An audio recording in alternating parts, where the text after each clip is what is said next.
carry a firearm and discharge your weapon in self-defense, you could face hundreds of thousands of dollars in legal fees and expenses. So carry the protection of CCW Safe, Self-Defense Legal Services membership. Upfront payment of all criminal and civil defense costs with no out-of-pocket for members.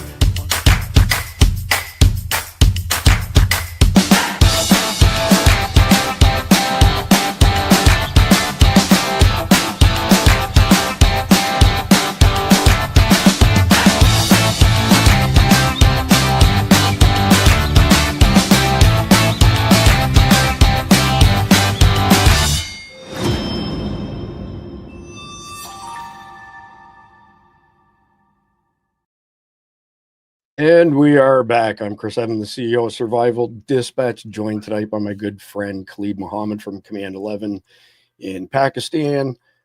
Pardon me, Combat Wounded Green Beret Randy Nance back home in Texas, and S2, our in-house intelligence S2, right? That's what that means, right? S2 is military intelligence. Yes. Exactly. So tonight we're going to be discussing the fallout from 9/11 2.0 CCTA's complex coordinated terrorist attacks as it relates to food insecurity, which of course relates to supply chain basically falling apart. And I can set the stage, the picture pretty quickly.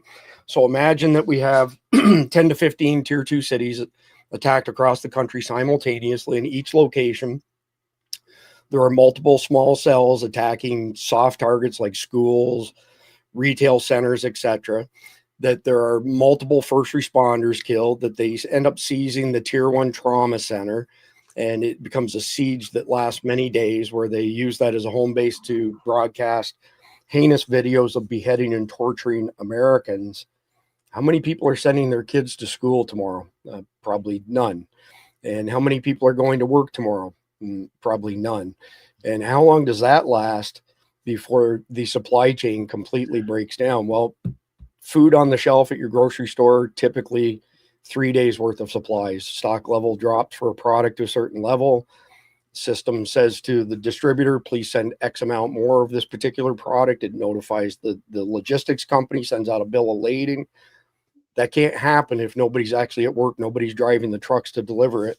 So now we end up in an extreme situation where we're never more than 3 missed meals away from anarchy. So that's the stage for tonight. That's what we're going to be covering tonight. But before we do that, we're going to get into the conflicted question of the night, conflictedthegame.com.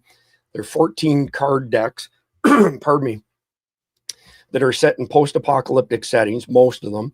And there's always some element of morality to the question. So S2, you got a simple one tonight. Simple one to read, right? Not a simple one to answer. I disagree. This one's easy to answer. Anyway, here we go. List 5 crimes punishable by death in a post-apocalyptic world that do not carry that sentence in the world of today. Well, the reason I said it's not easy to answer, because I can think of a lot more than 5. So how do you condense it down just to 5? How about 50? That would take all night. It would, absolutely. All right, so let's roll into the first piece of media tonight. I'm not going to bother having anybody comment on this. I just want to play this for the simple reason that I've worked with Tom Homan. We worked with Tom Homan on his Border 911 project. We raised a bunch of money for him last year so that he could get to 12 different cities to educate Americans on precisely what had been going on at the border. This guy has nothing but integrity. There's zero chance this is anything but a fabricated attack on the part of the people who realize that he's a force to be contended with. And that as long as Tom Homan is the borders are, their bullshit of flooding our country with illegals from third world countries.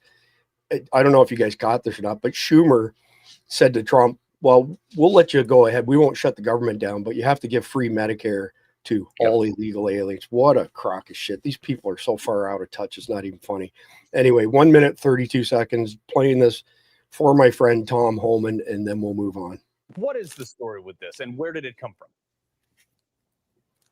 Well, look, as the Justice Department said, I did nothing criminal. I did nothing illegal. I did nothing wrong.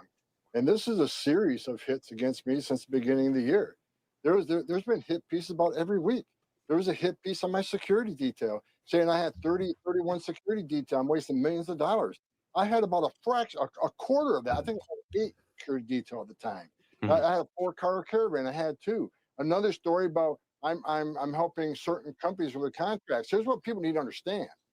Day one of the administration, when President Trump asked me to come back and we entered on duty, I met with ethics attorneys, and by law, you're supposed to recuse yourself from any company you had affiliations with before. But I took it a step further. I recused myself from all federal contracts. I won't have any decision making in any federal contract, but people, including this recent case, people are saying, I'm going to line the pockets of people. I signed that declaration. I do not make decisions in any federal contracts.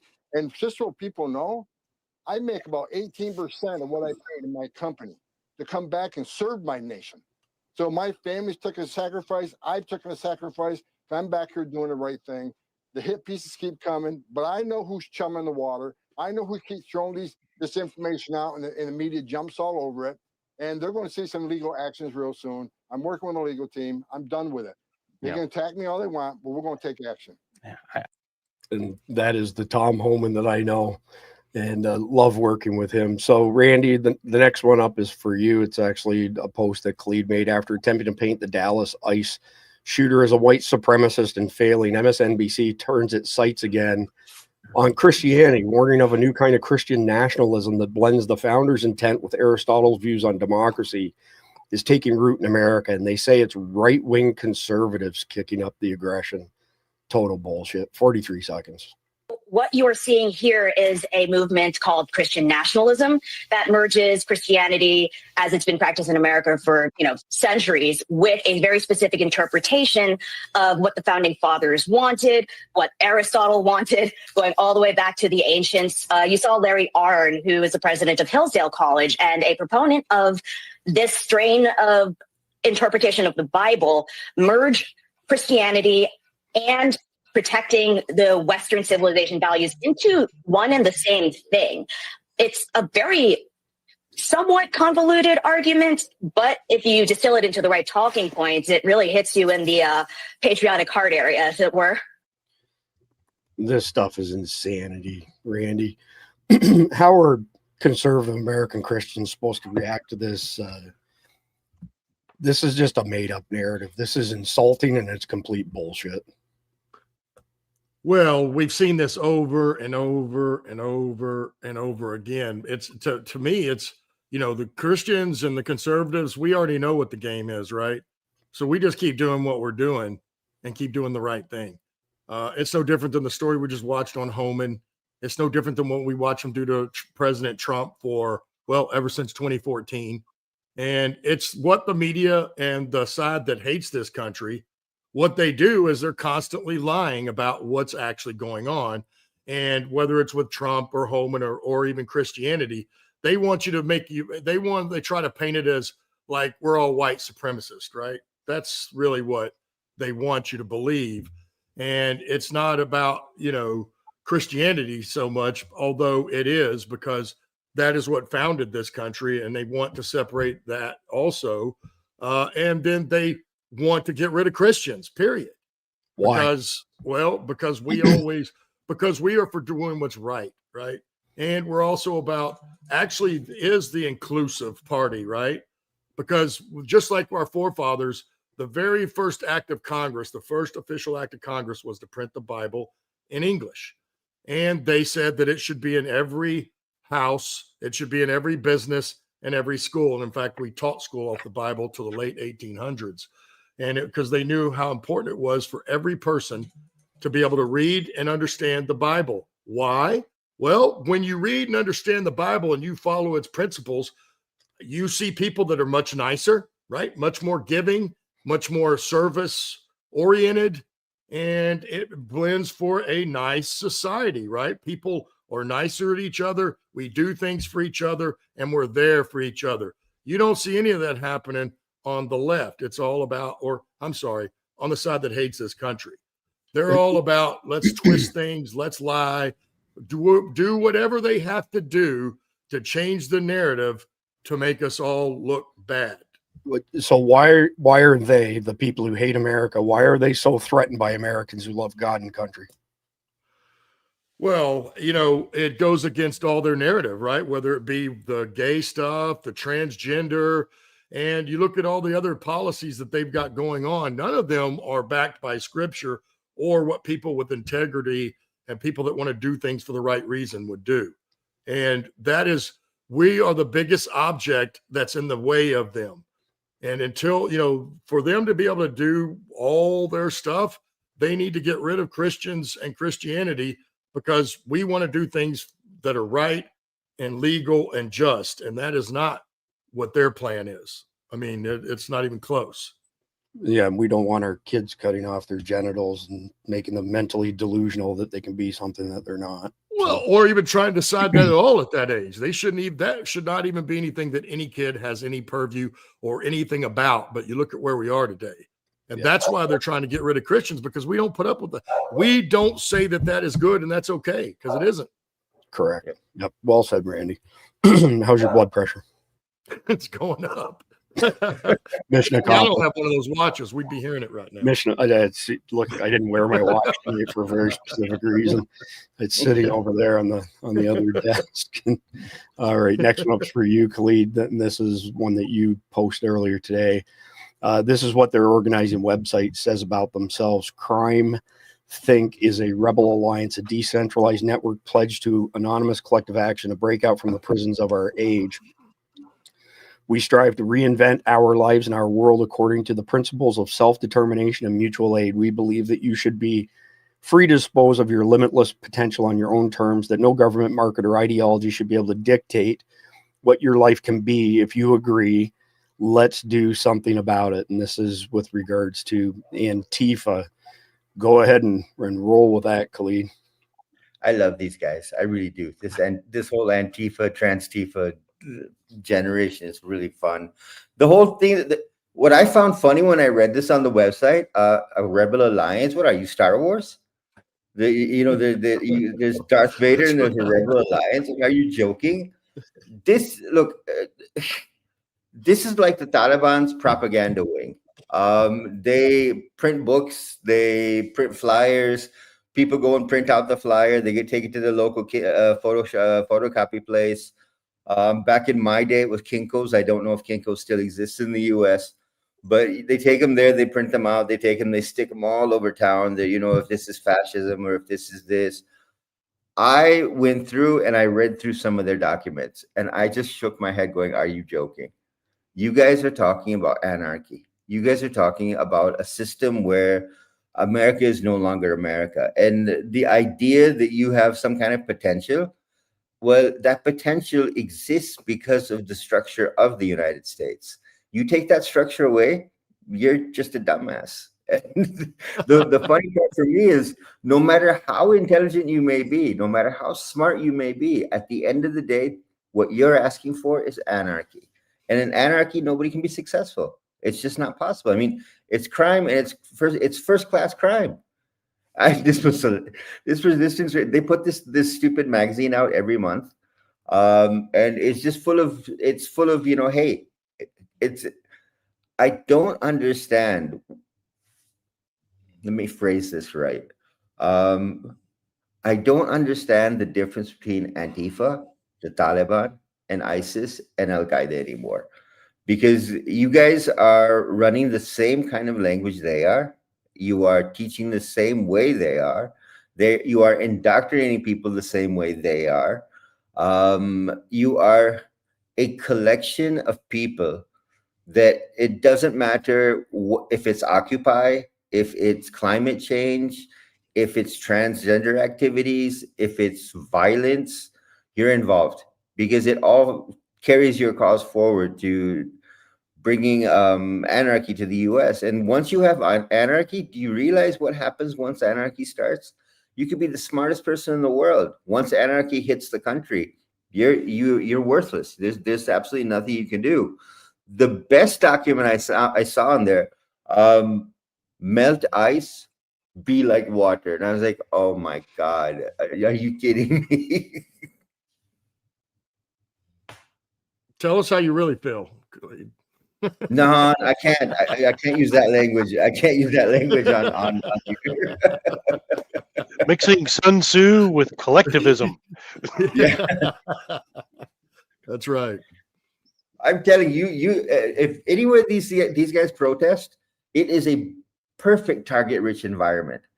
Just start firing at them and take them out. I mean, because what you're asking for is against the Constitution. There's a level of freedom of speech. You have crossed that level of freedom of speech with what you're asking for. Yep.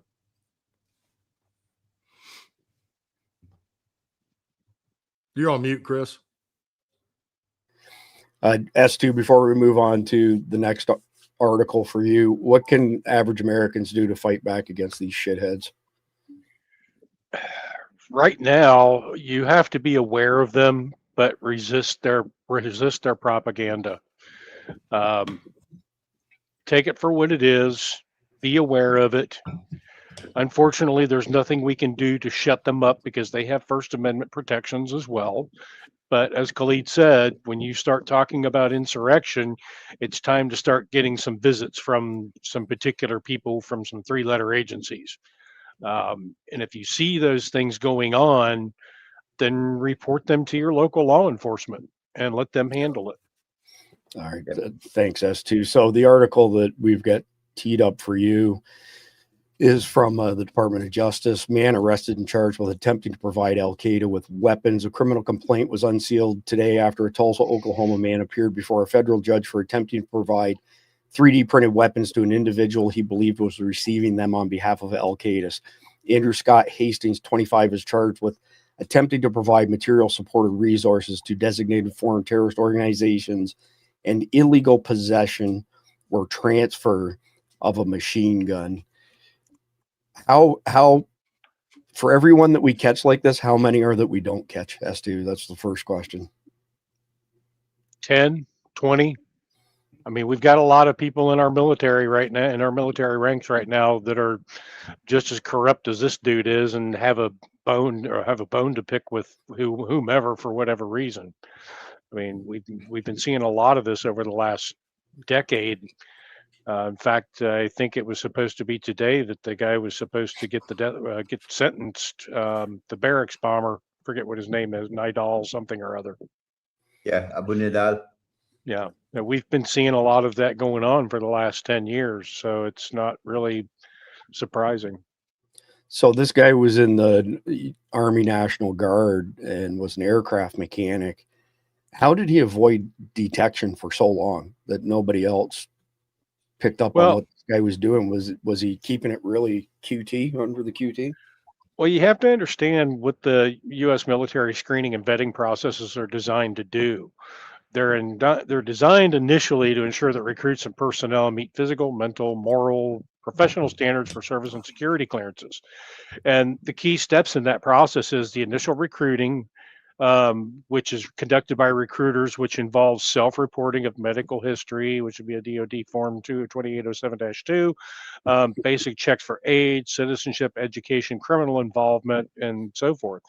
And then you have what's called the Military Entrance Processing Station, which is a 1 to 2 day process with the physical exam, aptitude test, which is the ASVAB, drug testing, background checks, that sort of thing.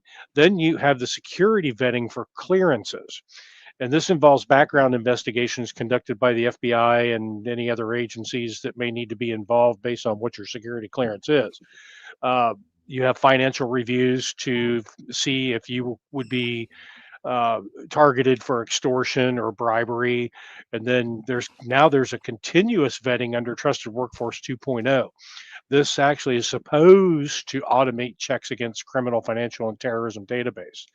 And then there's an ongoing monitoring for periodic reinvestigations, which is supposed to happen every 5 to 10 years, but now it's shifted to a continuous vetting process. The gaps in all of this is, number one, the challenges in detecting extremism and insider threats. The screening for domestic extremism or ideological risks is not consistent, and there are gaps in mapping ideology to FBI resources during these processes. And then you have what's called the MAVNI program, which is for skilled immigrants. and this has seen vetting failures. It's basically allowing foreign nationals with potential ties to threats to enlist, which is resulting in espionage or security risks after they've already been in and indoctrinated in the military. So there are screening gaps in here, and the financial issues are at the top of the list as far as clearance revocations go. But it all boils down to a lack of resources. We've seen over the last 8 years a decline in entry into the military, and with that, you have a lot of people that left the military due to COVID and the jibby jabs and those kind of things, and they lack the resources to be able to conduct these continuous investigations. So it would enable you to have a life outside of the military that would be hard to detect because they're relying on self-reporting. That's where I see the exploitations there. That makes sense. Appreciate that. So Randy, next one up is for you. And this was posted by Khalid, but it's pretty insulting. Al-Qaeda's return and insult to America continues with the terrorist president of Syria lecturing about the values of human beings and coexisting together at the UN General Assembly.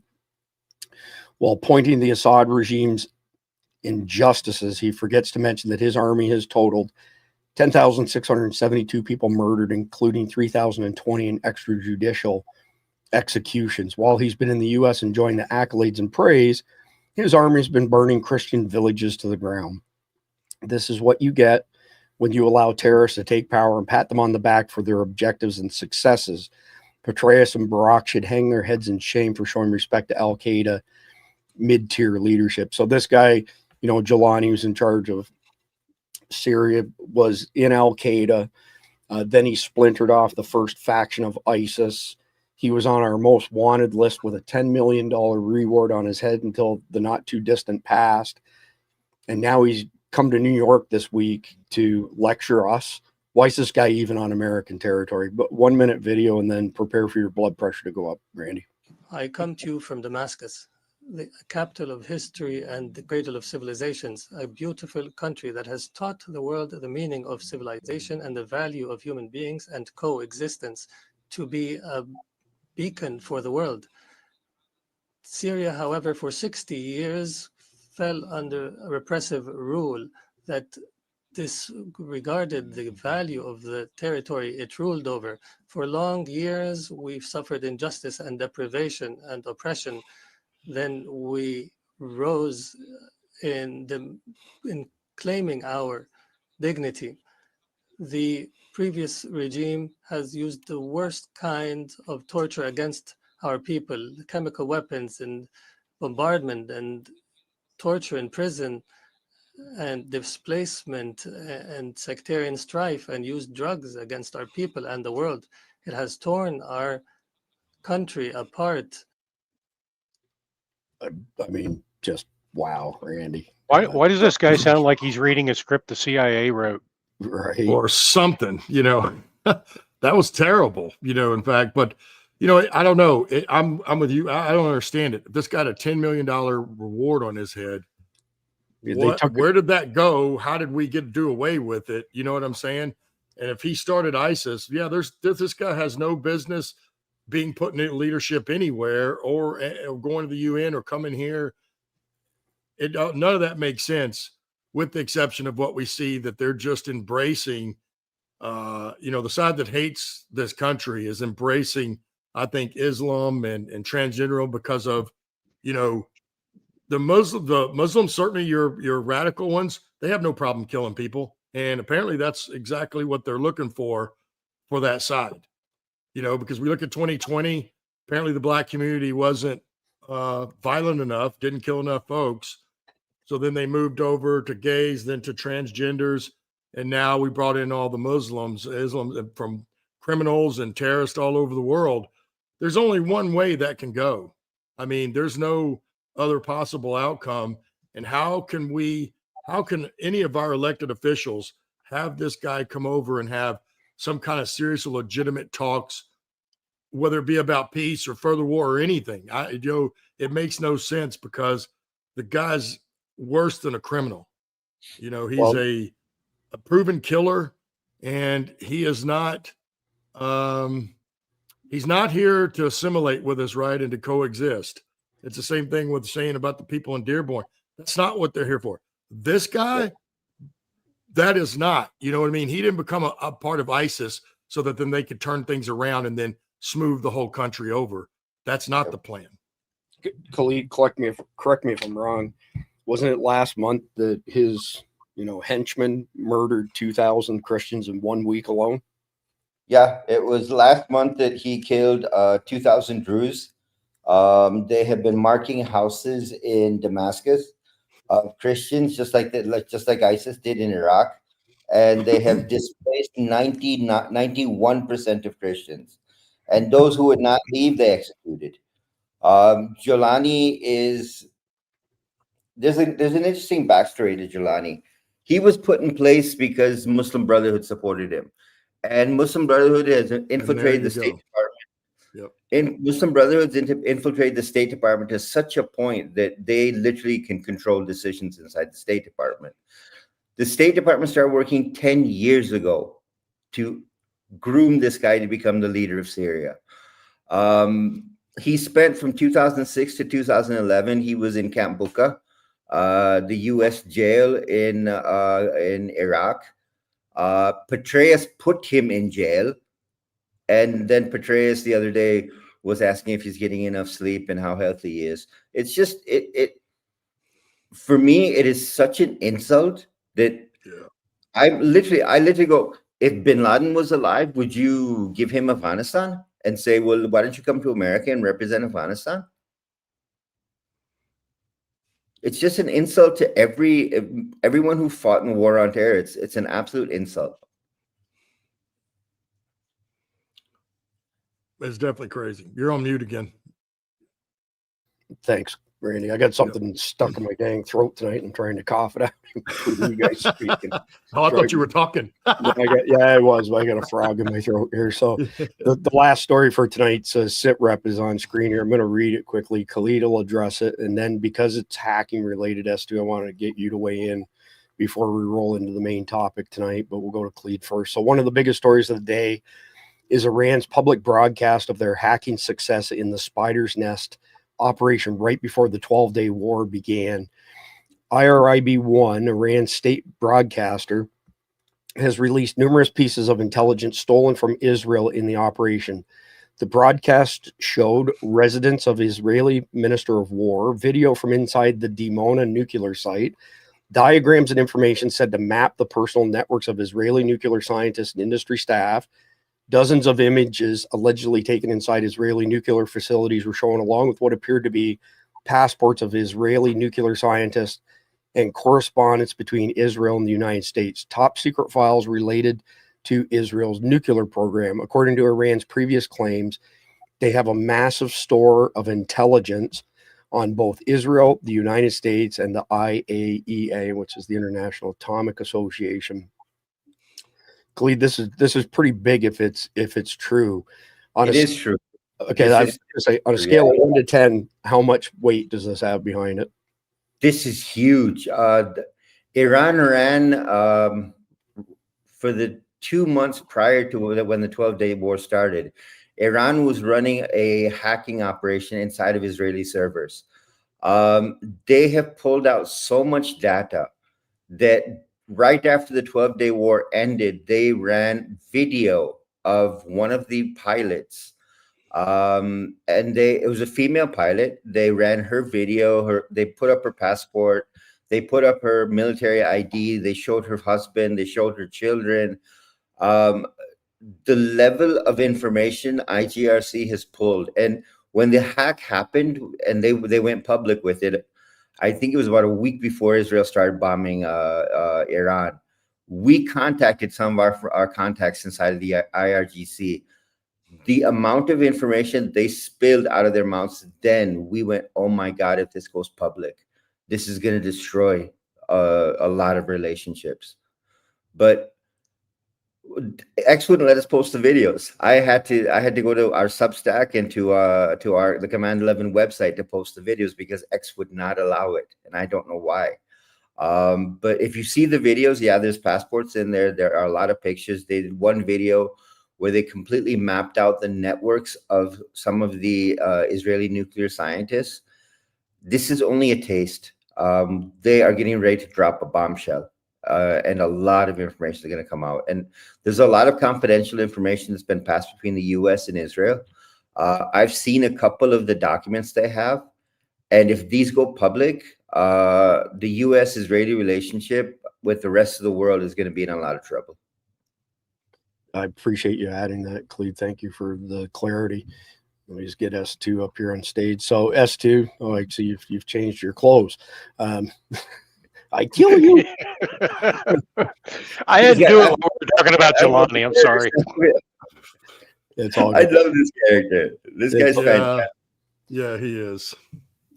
So first question at S2 is, what do these revelations reveal to us as far as the sophistication of Iran's cyber attacks and hacking? So they ran a similar operation in Ukraine against Russia, and that was actually called Spiderweb. So there are some similarities there.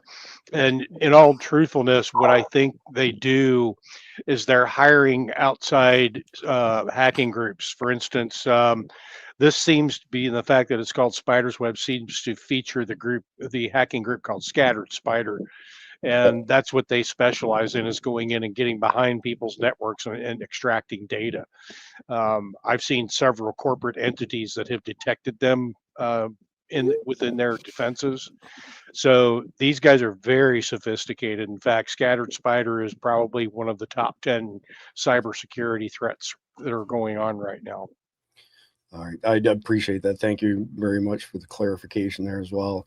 So we're going to jump into the main topic of the night. So again, it's the theme is food insecurity. So post 9/11 2.0 complex coordinated attacks on the U.S. homeland, very quickly we get into, call it the hunger clock, meaning the countdown to basically famine in many areas. So that in turn, as we've heard from Randy and we heard from Mike Glover last night, causes panic buying, and the logistics supply chain falls apart. And then potentially you're looking at food rationing, enabled by some level of government, most likely the feds. So it's kind of ironic that this is the topic tonight, and our premier sponsor, of course, is Carnival. But if you want to prepare for food insecurity, you can try and do Carnival. I wish you the best of luck with it, because everybody I know who has Carnival ends up eating it, including Mike Glover, before it makes it to the dang pantry. But if you have more self-control than the rest of us, Carnival, it's a great choice for that. But the reason that I mention them is they're looking for influencers. You don't have to be like a top tier influencer, but they're looking for influencers that have a respectable following on their social media. So if you think you fall into that category, send the links to your socials to support@survivaldispatch.com. We'll have a look at it. We'll pass it on to the guys at Carnival. I want to say we've had 7 submissions so far. One of them fell in that respectable range, and they're sending a care package out to her tomorrow. But it's a great opportunity to get a whole bunch of Carnival for free. And if you have a really good following, you get a lot of engagement, they may potentially offer you some monetary remuneration as well. So great product, great company, just awesome Americans. And I can't say enough good things about them helping us to defer our expenses here. So America's food security is our most vulnerable target. People may want to argue over that. I think it's semantics. And before I go into setting the stage on the first segment, I got to ask you a question, Randy and S2, because you both served in our military. I have been told countless times from people at all levels of our military that nobody feeds our military. Nobody feeds their military like we feed ours. The supply chain for the food for our military is supposedly unmatched. And I always come back to the thing that you can't fight very much when you're hungry, right? So Randy, go ahead and just speak to that. As far as you're a combat wounded vet, you've been on the front lines. How do we do from a supply chain wise on the military side getting food to you? Well, the funny thing is, it's our own Civil War that kind of taught us this thing, right? The Civil War we had changed war forever in combat. We moved troops, the North did, moved troops in trains. That hadn't happened before. but they're also, the supply chain that they had for the North was unparalleled. They also had where they were able to, because both sides destroyed railroad and bridges as soon as they had to pull out a retreat or whatever, what have you. The North could build them back much, much quicker. The South couldn't build them back at all. But same thing in World War II. One of the things in World War II that stood out is that we have the best supply chain of any country, period, bar none. Our system, the way we do things, the way it's rolled out, and that is why you look at one of the last attacks Germany made, that the Nazis made. His general should have told him it wasn't going to work, but he probably wouldn't have listened, because I think this was after his assassination attempt. So then he didn't listen to any of the generals. But the point is, they went after Antwerp because that was the biggest port there, and that was where we were funneling everything in. So rightfully so, they identified that. Hitler went for it. We stopped them, and that pretty much ended the war as far as anything Germany was going to do but retreat all the way back to Germany until they were taken out. But it's a fact. One of the things that we do the best is the supply chain.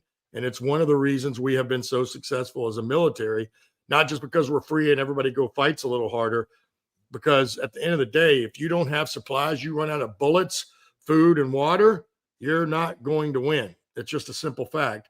And bar none, we have been the best in that game up to this point. Yeah, great point. And the point I'm trying to make is that when supply chains break down for regular citizens, you can't expect to be able to fight back against, terrorist attacks and all the calamities that come with societal collapse if you're hungry. Well, Like, Chris, that goes for anything. If Right. you have no supply chain, that doesn't matter if you're an army or a society, you're not going to make it. Exactly. S2, do you want to add anything to that as far as the empowerment of our troops to fight because we supply them so well, and how that relates to losing supply chains domestically for average Americans? Well, as far as I'm concerned, because Randy and I were both in different branches, our experiences will vary.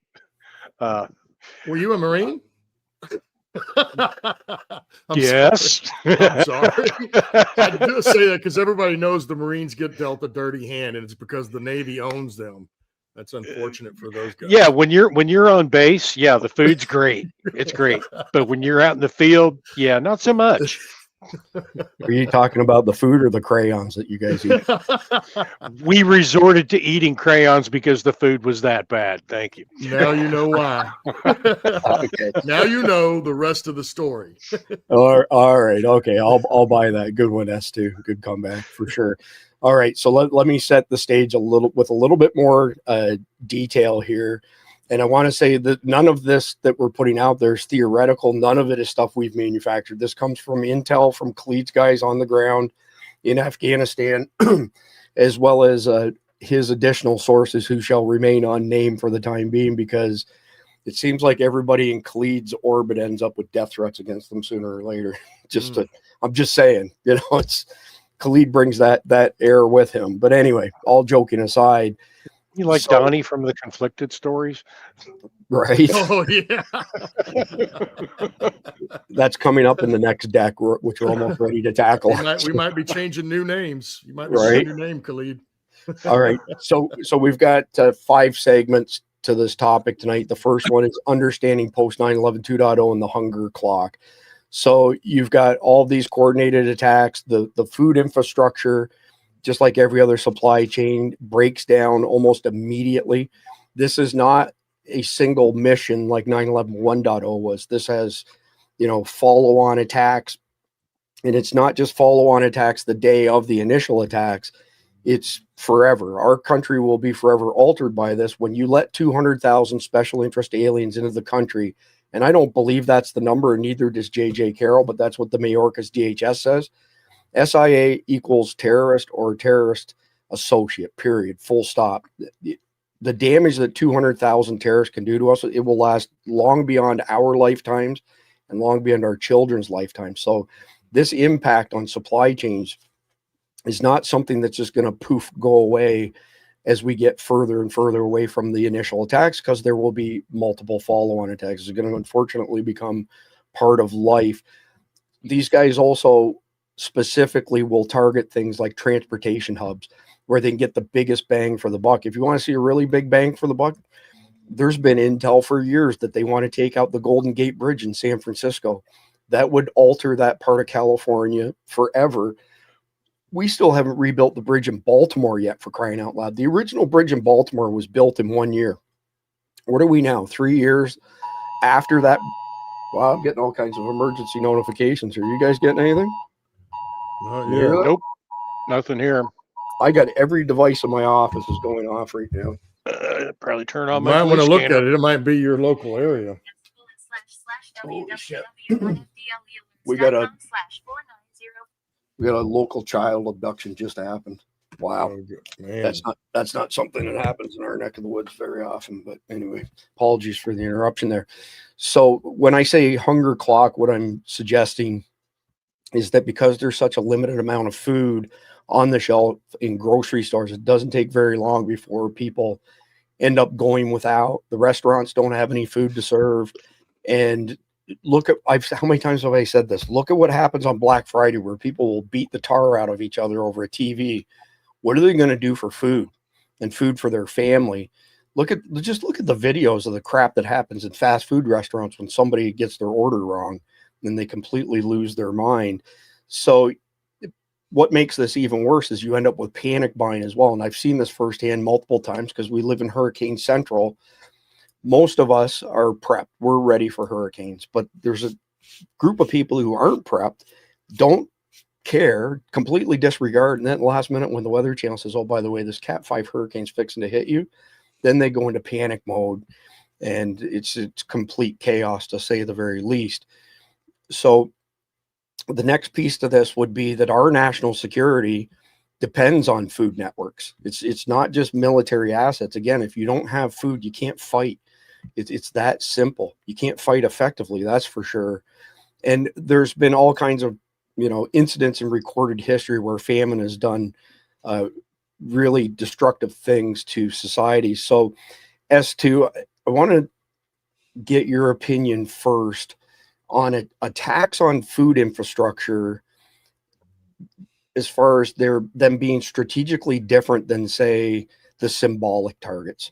Instead of taking out, let's say, the Golden Gate Bridge or the Twin Towers, this is a totally different strategy of going after infrastructure, especially food infrastructure. Well, when you talk about logistics, everybody thinks that it's just moving things around from one place to the other, but there's so much more involved in it than that. Yeah, it is moving things around, but when you decide that you're going to hit food infrastructure, you're going to take out roads, you're going to take out railroads, you're going to take out all modes of transportation that you can possibly take out that will present the biggest choke point that will prevent food from getting to point A and point B, versus the symbolic attacks, which is just destruction of property. Because we know that if we have the federal government involved, based on what we saw in the last 4 years, they're going to be very slow to move. Now, I think this current administration, I think they would be more quick to move, but once again, it takes time to mobilize, and the machines of government don't rotate that quickly. So before I move to Randy, if you could, just for the benefit of our audience, explain how JIT, just in time, as far as supply chains are concerned, is a major Achilles heel in this type of scenario. Well, it goes back to the first question you asked me. Grocery stores only have X amount of food on the shelves for X amount of time. Once that particular item is out, depends upon how long it takes for that PO to be sent out and get that order to replacement. And if you start having problems at distribution points where they're not getting that, they've gone after critical infrastructure like planes, trains, and automobiles, then the food doesn't get to the distribution point, and the distribution point doesn't have the ability to deliver that item. So it becomes one of those situations where hopefully grocery stores are not sole sourcing anything, is that they have multiple sources for this that can take multiple routes to that. But that's one of the reasons why this just-in-time system just kind of sucks. It does 100%. And I could go down that rabbit hole, but I won't bore our audience with it. Randy, take us back to, I know you spoke multiple times, but take us back to when Baghdad fell with a different twist on it. You were part of a 300,000, strong contingent there, and were able to restore some element of civility within a month or so. How fast does the hunger clock tick forward and turn into widespread famine if you don't have somebody like that on the scene that could restore order? If you guys hadn't restored order, what do you think would have happened to Baghdad? Well, I think it would have completely torn itself apart, at the seams, without question. The people stole everything. And then once there's nothing left to steal, then you had the criminals going and stealing it from the rest of the folks. And anybody that was out driving, or if you were anywhere, and then they would go from house to house, kind of like what we see in the bigger cities where, the mob or whoever, all the people are paying them money to keep their businesses open. It's no different. That's what will happen. And then we can go back to even our first settlement, right? Jamestown, the 104 people landed. Now, you have to realize these people didn't have a lot of skills either, because I know the last time I said this, somebody wanted to put in the comments, oh, but they were farmers and hunters and all. Yeah, no, they weren't. They came from an empire where they got their food from the king. And so when they got here, they had zero skills. And the fact of the matter is, that is no supply chain. You know what happened to them? 2/3 died within 3 months from starvation mainly, but also disease. Because guess what? When you start getting weak and hungry, guess what also happens? You get sick easier. So without all that, that's what happens with a short period of time. So we can take that scale and think, at Baghdad, if we hadn't been there to put the roll back down, and again, with a large force in Baghdad, it still took us over 2 weeks to get these people under control. And that was with guns and violence. That wasn't saying, hey, can you please stop doing that? So it was not easy. But had we not, you can bet within 3 months, 2/3 of those people would have been dead just from starvation alone. Probably more, because the way it goes, Chris, just like when we talked about the conflicted question in the beginning, the family that came up with it, right? They invited people over to their house, and one family said, we're not going to prep. We've got guns. So if something happens, we're just going to take what we want by force. They won't be the only ones that do that. And so they are going to take that by killing you folks or enslaving you. There won't be any just take your stuff and then let you go. That's not the way it works. You have to believe people when they tell you who they are. And it was one of the most shocking things, to be honest with you, Randy, when I acquired Survival Dispatch several years ago. Immediately we started seeing comments on video saying, I don't prep. I'm not going to prep. I don't need to prep. I'll just take whatever I want at gunpoint. And it's easy to chalk that up as, say, internet bravado, keyboard warriors. But some of those people are telling you who they actually are, and you need to pay attention to that. So, Khalid, before I come to you, I just want to say something, because I noticed that you were commenting on it as well. Somebody said that they don't agree 100% with what everybody on the panel says or thinks, and that's perfectly fine. I've been trying to make that point for years now, as far as the toxic nature of politics are in our country. So in other words, how many times have you seen somebody, let's say Donald Trump, for example, and he does something that pisses off the rhinos, and the next thing you know, they're trying to get him, thrown out of office, sort of thing. I can't stand what he did with Project Warp Speed. I think it was just a disaster. But Don Jr. said that he's never heard his father ever say that he's made a mistake in the past. Now, there is a panel looking into Project Warp Speed right now. And my point in all of this is that we've got to get away from this expectation that in order to agree with somebody, they have to be 100% right all the time. None of us are perfect. We all make mistakes. And you know what? The true sign of respect is the ability to agree to disagree and carry on. If you can't agree to disagree with somebody, then you have no relationship whatsoever. So I'll get off my soapbox, pardon me. Khalid, very specific question for you. I mean, no offense intended, but Pakistan's a third world country. Are we missing anything here as far as why our adversaries would choose food as a target over, let's say, the power grid. Yeah, you are. Look, everyone thinks that your power or your facilities are the easiest target to hit. No, the most impact you can make is taking out the food. Oh, yeah. And I'll give you an example that happened here in Pakistan when Benazir Bhutto was assassinated. She was assassinated in Islamabad. I was living in Karachi. That is almost 600 kilometers away. I don't know. I think it's what, 1,200 miles? 300, 600 300 miles would be 360 miles. 360 miles Multiplied by away. We had 3 days of riots. Bank ATMs were pulled out of the wall. Shops were looted. You could not get a loaf of bread for a week. Wow. And the kind of craziness that we saw in Pakistan during that time, it really turned a lot of people around. Second example I'll give you, we had the earthquakes in 2007. We had literally villages and cities collapse because of the earthquakes. The amount of profiteering we saw, a tent that was normally $20, $30 was all of a sudden $150 because they were all being donated to people who no longer had homes. Blankets were being sold. Normally they would be available for like $30, $40. They went up over $500. And they knew all of this stuff was going to people that had nothing. Their homes had been destroyed. Well, how much was the loaf of bread when it came back? The loaf of bread when it came back, you used to be able to buy a loaf of bread for $1.50. When it reappeared on the market, it was $7. Yeah. Appreciate that. So before we move into the second segment, we've got breaking news. Thank you, S2, for pointing it out. James Comey has been indicted. This is a short 45-second video. I haven't had a chance to watch it, obviously, but I'm going to play it and see what we can learn.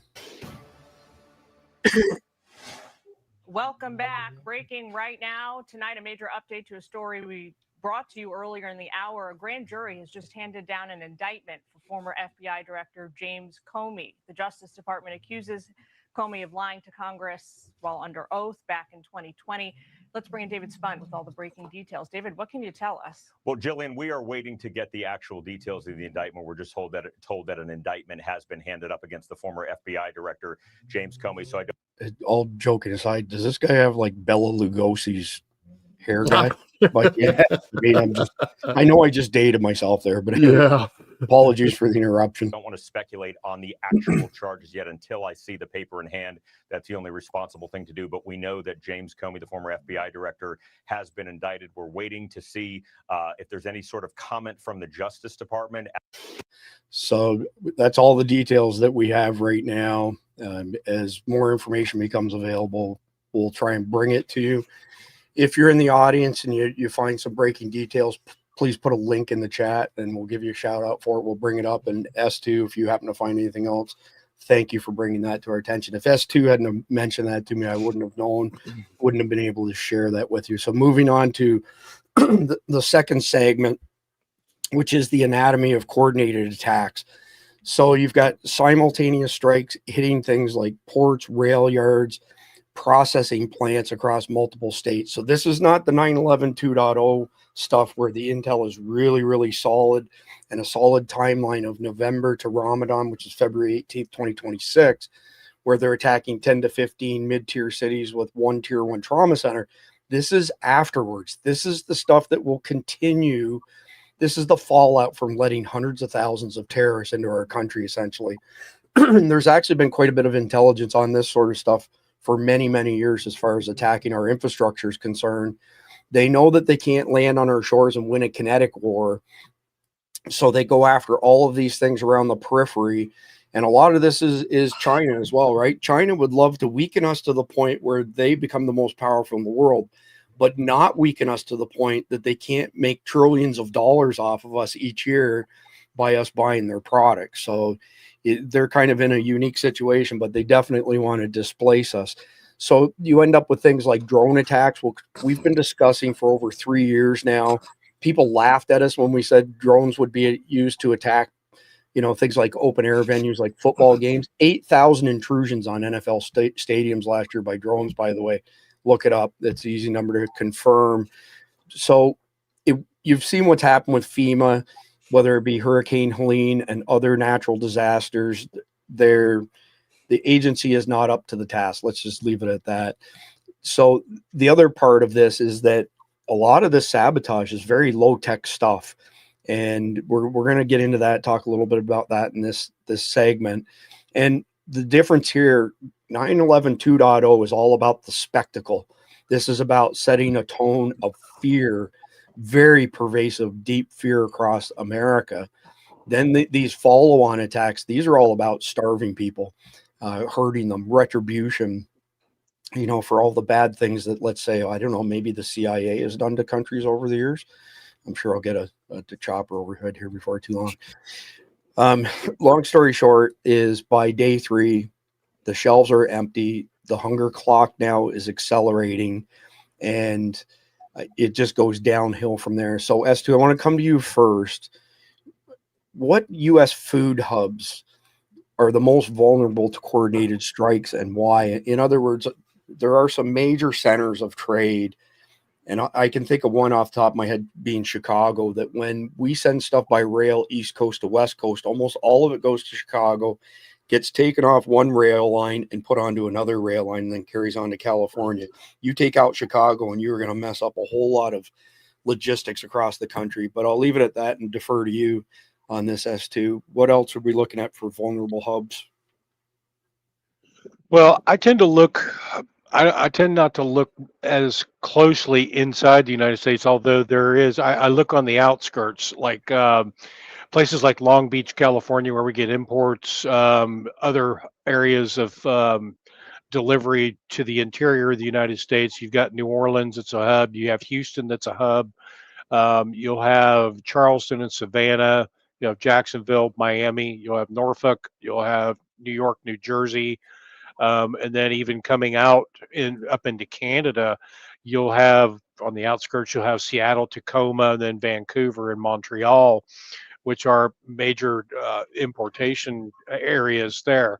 And then from there, we start looking at the railroads within the United States, which I've got a map of all of this somewhere in my list of intel that I have.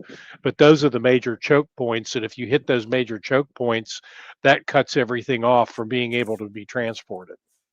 I appreciate that. So talk a little bit about low tech tactics perpetrated by insiders. The insiders who've penetrated companies and networks, physical networks, and them doing this type of damage. I mean, Khalid, wasn't it 3 weeks ago we caught 2 ISIS guys in South Florida who were working inside of a hospital and had plans to set off a bunch of bombs? That's the scenario I'm kind of painting, but on the supply side, S2. Well, in order to get away with that, you have to do things that have plausible deniability. So tactics like that might be committing sabotage on equipment. Could be something as simple as turning off a breaker. And say you're in a food processing plant and you happen to accidentally turn off the main food breaker or the main breaker to the processing plant. That would be one way of sabotage. Another way to sabotage things would be if you're doing things that you can easily get away with and have plausible deniability that you've done. So let's say somebody goes out and just an example, goes out and loosens up the wheels on a truck that's getting ready to leave with a order of food to go out. If you want to talk about more overt things, you could be talking about setting up situations where vehicles that are transporting things such as trains or whatever could catch fire. And how that would enhance cyber abilities is you have, just like in our coordinated attack scenario, you have all of your first responders that are looking at this over here. And meanwhile, the cyber attacks are going on behind the scenes and then screwing around with the things that are reliant on electronics. So the just-in-time order system, for instance, if you were to go and hit the substations that are nearby some of these hubs, then you'll essentially shut down all of the electronic ordering systems, and your just-in-time system is dead. Yeah, a great point. Thank you, S2. Randy, before I move to you, everybody here can attest to the fact that when we're broadcasting 9 different platforms, there's stuff scrolling by in the chat at times. It's so fast, there's no way you can catch it. So to the person who decided to chastise us because we didn't catch a comment he made at 6 p.m. Central regarding James Comey, give me a break. So we're trying to lead a conversation that has been planned out for at least 24 hours, trying to produce it. We don't have a producer, so we're managing all of that stuff. Just give us a break, for crying out loud. It's not like anybody on purpose didn't pay attention to what you had to say, but if the roles were reversed, I don't know if you'd be able to do this job quite as well as my team does. So you should probably keep your comments in check. That was completely unnecessary on your part. So moving on to you, Randy. Let's say the food supply chain suffers first, but how fast does that roll over into other sectors, especially healthcare? And somebody pointed out recently, Randy, and I think it might have been in a live chat in recent nights, said that, we have to accept the fact that hospitals are for-profit organizations at all costs, and there's no way they're going to stockpile anything, that they're going to buy things JIT because they don't want to tie their money up and stuff until they can bill you for it. So run with that. Well, for one, I think if we run out of food, there's not going to be anybody at the hospital either in very short order, right? Because if you're not able to eat, if you watch Alone, I don't know if anybody watches Alone. I'm sure Naked and Afraid is the same. I've seen a couple of them, but I watch Alone more. And you look at those people when they hit about 30 days, man, they, and certainly the ones that aren't lucky enough to get more food, they can't even get up and walk around anymore. You know what I mean? So if you don't have food, everything else is going to shut down very shortly thereafter because no one's going to be there. It doesn't matter if it's a hospital or a grocery store. Well, the grocery store, we know nobody's going to be there, right? It will be empty in a matter of days. And we all saw that with the toilet paper back in 2020. And I know I saw it in Florida as well. The same thing I saw, man. Anytime there was a storm, in a matter of hours, all the stores were empty. There was nothing left in the stores. So once we run out of food, people, that is pretty much going to be a big deal. That is going to turn the tide in the wrong direction because without food, you cannot sustain yourself and your family and your kids. It just doesn't matter. And within a short period of time, you can't even think straight because you don't have any food. And then everybody, like I said, within 3 months, 2/3 of the people will probably have starved to death. That's a fact. And, that's been war gamed out many times. Like JTTF has war gamed that out. The number of Americans who would be dead at the 3 and 6 month point would just make your head explode. We're talking the vast majority of people dead by 6 months. Well, and somebody wrote it in here a little while back, and they're correct. And, I didn't get to answer the question last week, but talked about cannibalism. And if people don't think that won't happen, you are sadly mistaken, because when I said you would eat the ass out of a dead horse when you get hungry enough, trust me, that will happen. And let's just take the case of, what was it? I think it was an Olympic team, right? A soccer team or something like that in the 70s that crashed. Their plane crashed in the Indies. Remember that? Yep. Mm-hmm. Those people walked out 90 or 120 days later. 2 of the people came out. That's the only reason they got rescued. And the reason those people were able to make it, and the people that were still alive up there, is because they had to start consuming the people that did not survive the crash. Yep. And when there's no other food, trust me, folks, that is what will happen. Donner party. It always but again, and it's funny that you mentioned that one, because there's differences, right? That guy ended up committing suicide, right? And he ended up crazy for the rest of his life because of the way the public treated him after they found out. But we take the case of the folks in the Indies. Some of them are still alive today, and no one ever said another word. So none of them went crazy, but it's how public perception works. But folks, that's what happens when there is no food. There won't be any health care. There won't be any law enforcement. There won't be anything but death.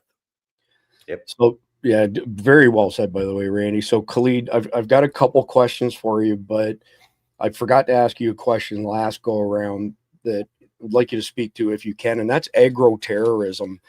And, you know, examples of agro-terrorism would be that somewhere in the Pacific Northwest, forgive me for getting exactly where it was, but somebody cut a leg off of a cow that was infected with some sort of, you know, disease, and they threw it into a grain elevator, if memory serves me right.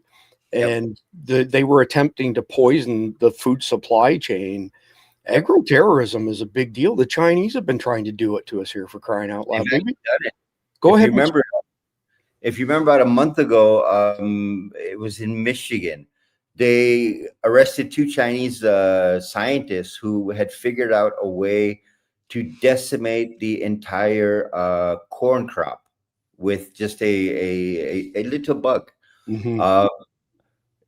It's on the table. I mean, if there's a couple things that I wanted, everyone's talked about, but there's something you guys all forgot. All these foreigners with CDL licenses. Right. Yeah. That can't read or speak. Yeah, no, forget they can't read. What if they decide, no, we're not going to do it. We're not going to transport. That's right. That's right. Because the first, because when we look at threat assessment, we look at where they've infiltrated. That is the biggest infiltration you could have made. You have infiltrated the transport system. So if you turn around and say, okay, I'm going to take your truck, but when he reaches the destination where he's delivering, he goes, well, I brought you the truck, but I'm not going to unload it unless you give me this much money. And you've got a big problem there. Or if they just decide they're going to crash the truck or they're going to set it on fire, that's your food system gone. See, the problem is that they just don't have to show up to work that day, like you said in the beginning. That's really, it's not just that day. I mean, look, if you look at some of these CDL, if you look at some of these transport companies, they are owned by Indians, they are owned by Sikhs, they're owned by Chinese companies. If they decide, okay, we're just going to cancel our licenses, we're not going to transport, what do you do then? Yeah, good point. And Khalid, just a second, I brought up the article. This is kind of fishy, by the way. I don't know if you caught this at the time, but this is the incident that you spoke to, okay? And so these Chinese nationals were arrested for smuggling Fusarium grammarium, a dangerous fungus considered an agro-terrorism weapon. But here's the other angle to this, though, just to put a fine point on it. It happened 6 months before it was announced. When they finally announced it, it was another one of those things like, don't pay attention to what we're doing here. Look over there, that other thing that's going on. And I can't remember what the exact thing was at the top of the news cycle, but this was totally, they put this in their back pocket to use it for the sole purpose of basically, you know, distracting people. But definitely good point on your hand. Appreciate that, Khalid. I think Letitia James is at the top of the news cycle that week with her mortgage fraud. Yeah, that's what it was. God, exactly, you got great memory. Speaking of which, I forgot to comment on the James Comey stuff. The statute of limitations for lying to Congress runs out tomorrow. I had got that. That's why it doesn't. Tonight. No, it doesn't. It's an ongoing conspiracy. The clock is reset on it. Well, they're saying that that would be a heavier lift, and that they wanted to get it inside of the statute of limitations. So they found a way to charge Trump. So yeah. Well, but it was bullshit. It was fake. But anyway, Khalid, before we move on, and I'm sorry that we interrupted you here, but I got a really important question on this before we move to segment 3. And what makes multi-state coordination of all of these attacks more feasible now than 9/11 1.0 in 2001? Well, look, if you look at what we did on our threat assessment, we put all of these cities where questionable nationalities have moved. There's a reason they've moved to those cities. It's not just willy-nilly that they've gone to these places. And when you start thinking about it and you start looking at the cities they live in, what's in Baltimore? What's in Chicago? What's in Seattle? What's in Portland? Why has a cell moved to Des Moines, Iowa? When you start thinking about going, okay, what's in the area? There's this food supplier, there's this food factory, there's this. Let's take, for example, you drop a chemical into your flour or your grain supply, and you decimate that grain supply, the agroterrorism side, that's gone. Once your grain is gone, once your flour is gone, there's no bread, and that's out of the question. Rice, I think most of it is imported. Once you hit a port, and we've seen this, if you've been paying attention, I think it was the port of Los Angeles. There was an explosion there. There was also a ship that had overturned in the Baltimore port, and you lost somewhere around 300 containers there. These are all test runs. They're testing what they can do, how they can do it, and what they can achieve. My biggest concern is that if you hit a Kellogg's plant, if you hit another plant and another plant and another plant, like as Stu was saying, turn a breaker off, or wire the breaker in such a way that it burns out the electricity and the entire plant goes down. There are so many options that you can use because no state in the U.S. is self-sufficient. You have to import from somewhere, whether it comes from a nearby state or if it comes from abroad. And when you have that problem, if one area of the U.S. is in trouble, that means nobody's coming in. That means nothing is coming in. And when you cut that line off, it's game over. The food is gone. And Randy says 3 months. I would say it would be much faster than 3 months, because not only do you have desperation that sets in, which means people are going to go start shooting each other, trying to steal food. So you're going to get a body count there. Then you're going to get illnesses because people aren't getting healthy food. And the cycle will just turn into something that will be uncontrollable. Yeah, a very good answer, Clee. Thank you. I appreciate that. So before we move on, I actually have one more question, and all three of you can take a swing at this if you want. But I'm curious what past infrastructure attacks offer us some lessons for this scenario. That anybody can field the question. Whoever wants to go up, by all means. I keep thinking of all of the food plants that were getting hit by airplanes and things of that nature. And honestly, I don't know what you can do to protect against that kind of stuff, because these are spontaneous attacks that occur, and you don't know when they're going to happen. But this was obviously, I'm not attributing this as, oh, we just had a stroke of bad luck. I mean, there were shady things going on over all of that stuff. I personally know somebody that worked for the Campbell Soup Factory in one of the states that they got hit by a cyber attack, and it took them down for a week. Yep. S2, did we ever get to the bottom of who was at all of those food processing plants being burned down a couple years ago? No. These were all, I don't want to say isolated instances, but I'll say they were isolated instances. They really had nothing in common with each other. There was no pattern there that I could see. With the exception of their food. Exactly. But that's what I say. This wasn't an accident. Yeah. Okay. No, I think all of them got hit right during the Biden years, starting right away. During those 4 years, almost every kind of food plant or manufacturer was hit, burned down, something crashed into it. The odds, the statistical odds of that happening have to be ginormous. Where it's the odds are about the same as Biden winning the 2020 election. I would say so. I'll give you another one. I'll give you another one. We got this is a piece of intel we got this morning.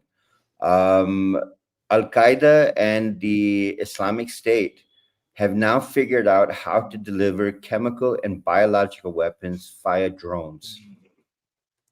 Now, think about them flying a drone. And we saw today in Israel, Yemen flew 2 drones 2,000 kilometers and hit hotels. How far? 12,000. Holy smoke. Yeah, now think about that. Imagine a drone flying over a corn crop with thermite. Oh, yeah. Yeah. Game over. This over. this piece, and we said this in June, and I was laughing with the person who told me this. I said this in June, that they're going to use chemical weapons like this, and everyone laughed at me and said, "You're full of shit." And today it became public that they have developed a drone system that they can fly over anything and deliver chemical weapons. Now, if you were to do that on top of crops, if you were to fly a drone into a food processing plant, it's game over. Your food's gone.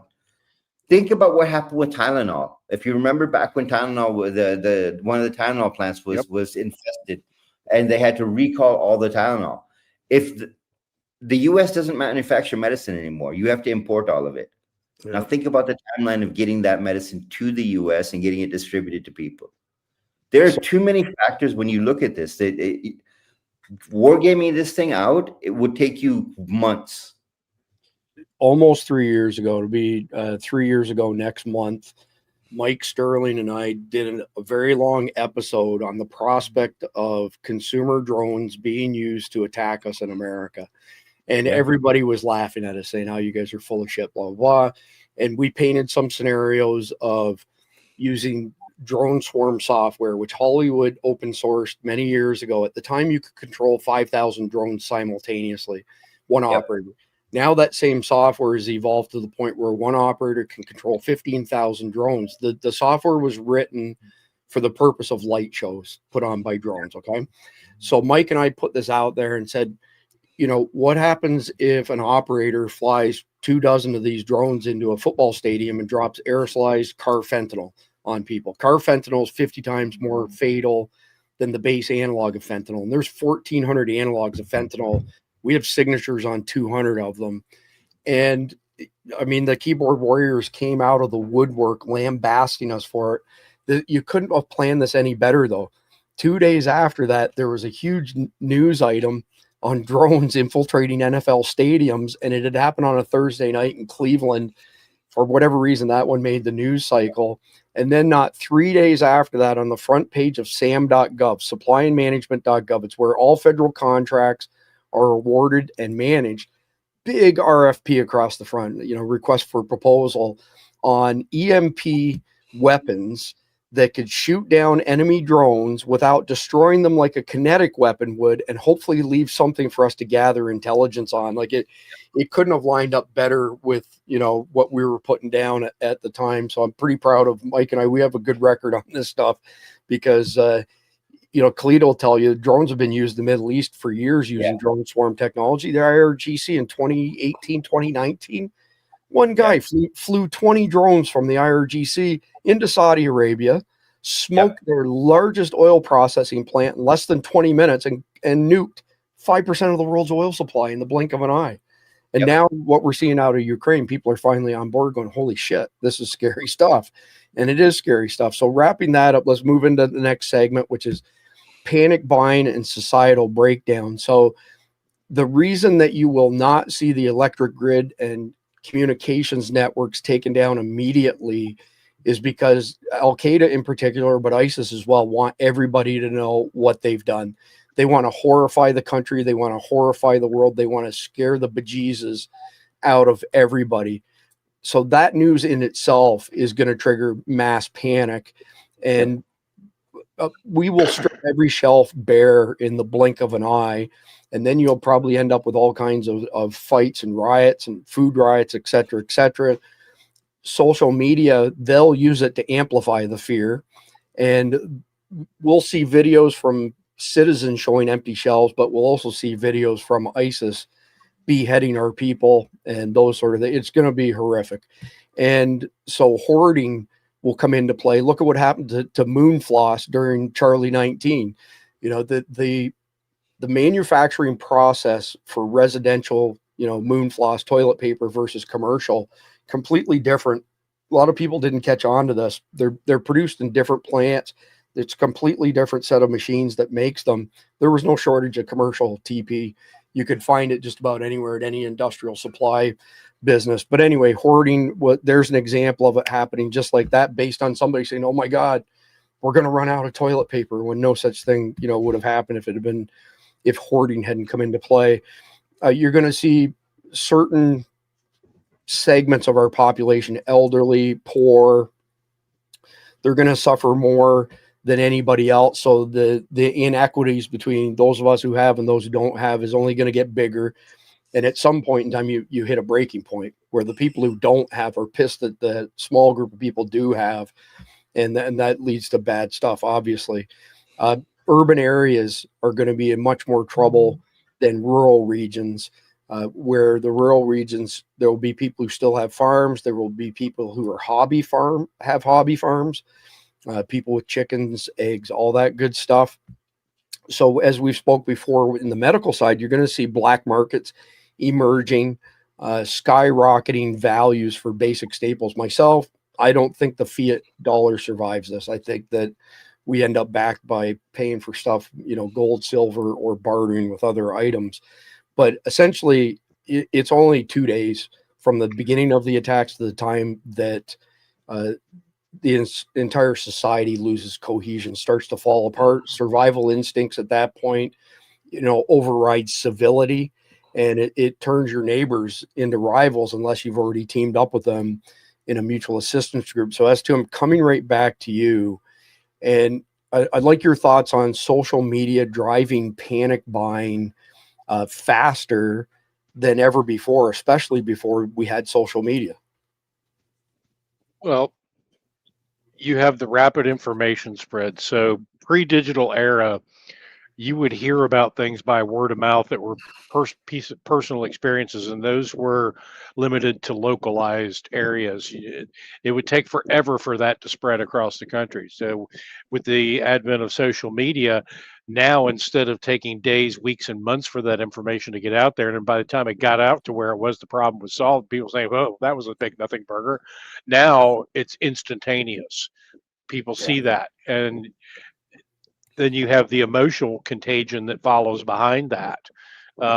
You'll have all of these influencers out there, and then you'll have the fear and the urgencies, or what they call fear of missing out, that spreads through videos and influencer posts and things like that. And then you'll also have the herd behavior amplification aspect of this as well. When you have social influence that's out there, you'll have certain groups of people that will be drawn to particular influencers, and people allow themselves to be influenced by what these people say. I would call them influencers. And that's where you need to keep your brain in your own yard and start thinking for yourself and not listening to what other people are saying all the time. Then you've got the other problem of misinformation. We've seen this a lot, where people will say that something happened that didn't really happen, or something happened this way that didn't really happen. I mean, we've seen that just in the last week with all of the shootings and things that have been going on, saying that somebody's a right winger when he's not really a right winger.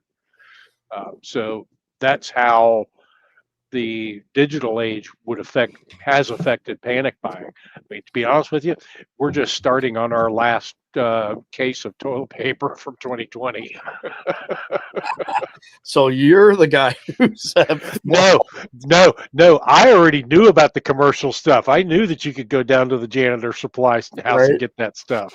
So no, that was not me. That's too funny. Randy, coming to you here.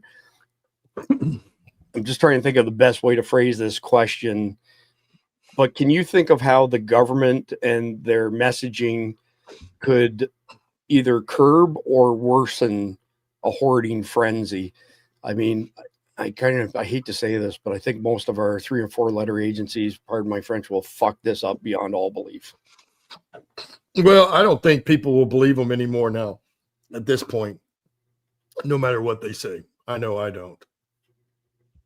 I mean, seriously, do you used to believe anything they put out? No. I don't think anybody does. So it doesn't matter what they say. You know what I mean? I think it'll be more of what you just talked about. It, everybody seeing their neighbors and everybody else they know, and even accounts they don't know on social media, and that's what will drive that. I don't think it'll matter what the government says at this point. No one's going to believe them either way. Yeah, agreed. And the reason I agree with you, Randy, is because I've stated many times in the past, I'm this close to being black-pilled, where I don't believe anything, just to borrow. How can we at this point? How can we? Yeah, fool me once, shame on you. Fool me twice, shame on me, sort of thing. Well, I mean, we look at, we went from COVID, right? And we heard all the stuff from that and the doctors, then right into this transgender thing where they're trying to tell us that is natural and follow the science. Huh? So they have no credibility left. Zero. They don't. Yeah, they don't. So, Cleet, I got a couple questions for you. The first one is based on past, crises like Charlie 19. Which foods do you think disappear the fastest? I'm going to comment on it too, but I want you to go first. Well, look, the problem is most people do when they get into that panic buying. The first thing they're looking for is meat and chicken, thinking that's the best way to go. That's actually the dumbest way to go. The best thing you can do is buy dry products, pastas, rice, flour, canned goods. Those are the things that are going to last you longer. Meat is great, but the problem with meat is that if you lose electricity, then you have no way to keep it fresh. And all of a sudden you have hold on, time out. Carnival. There's this product. There's this product that has a 25-year shelf life for 100% American beef that needs no refrigeration. Chris, you're talking about people that understand prepping. Like I know for a fact from the comments I've read on X, people that have reached out to me and said, nobody's paying attention to this.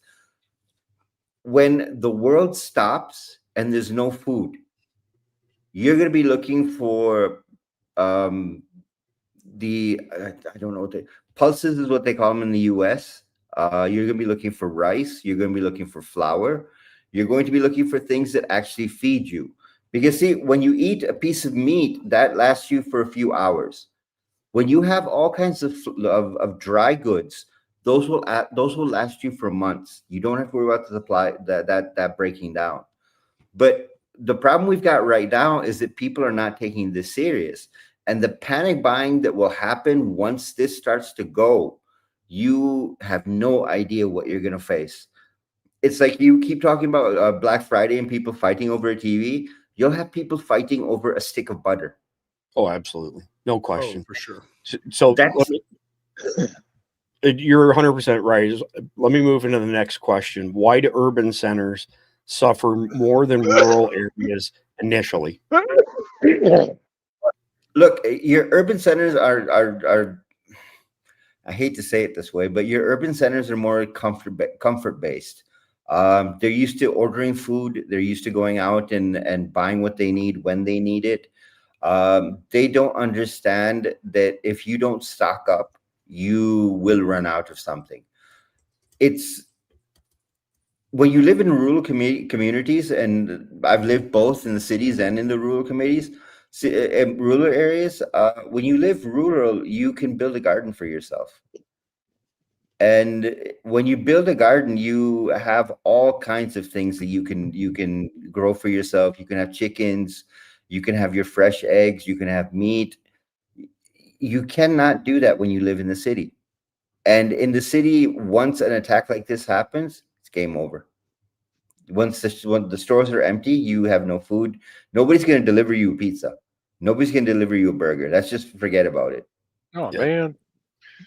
No, right. Uber Eats? What's up with that, man? No pizza. Maha.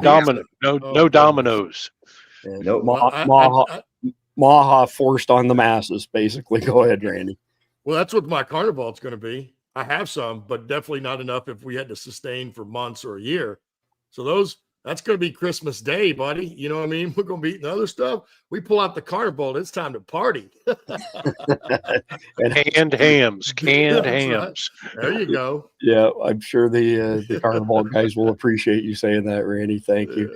So we're at the midway point. Actually, we've got 2 segments left to go. I just want to quickly mention that if you go to survivaldispatch.news and we're live, which is 7 p.m. Eastern, Monday through Friday, you'll always find our video at the top here. So if you're looking for it, it'll always be at the top of our Substack. So survivaldispatch.news.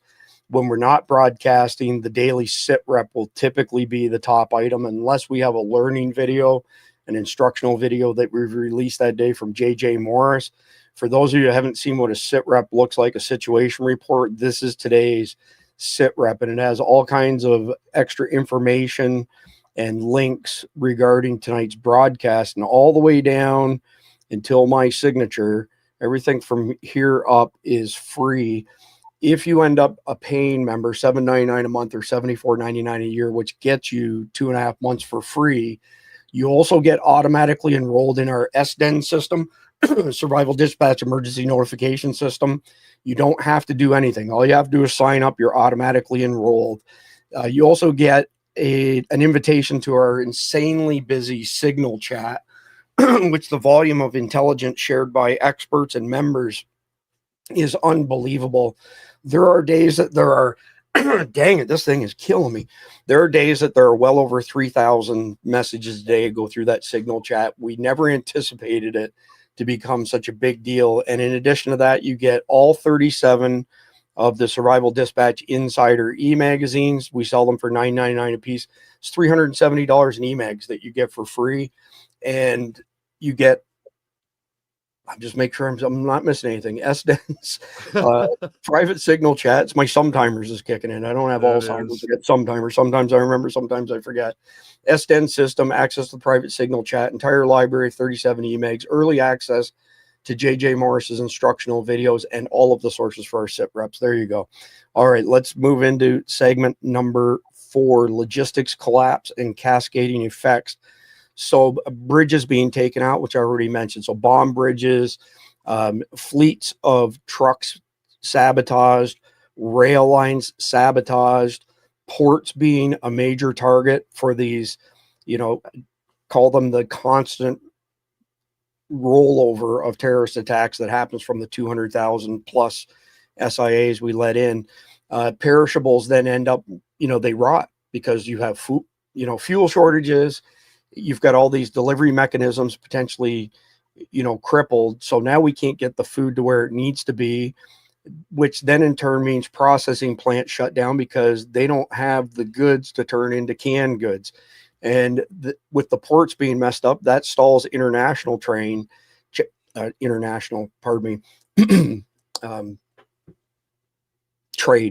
trade stalls. I had to capture my thought there. So now all those other countries that send stuff into us, now they're hurting economically. Like this is a Castle Paul across the entire world. And the just-in-time model, it sucks. It was invented by greedy people. And I won't go down that rabbit hole, but it's brutal. And so just imagine all of the ripples that happen from all the stuff happening domestically, internationally, etc.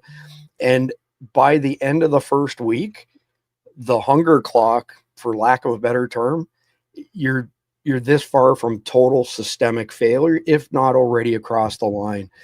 So S2, I want to ask you on the logistics side, and I know you spoke a little bit to this, but what nodes are the most vulnerable to terrorist attacks on the logistics side?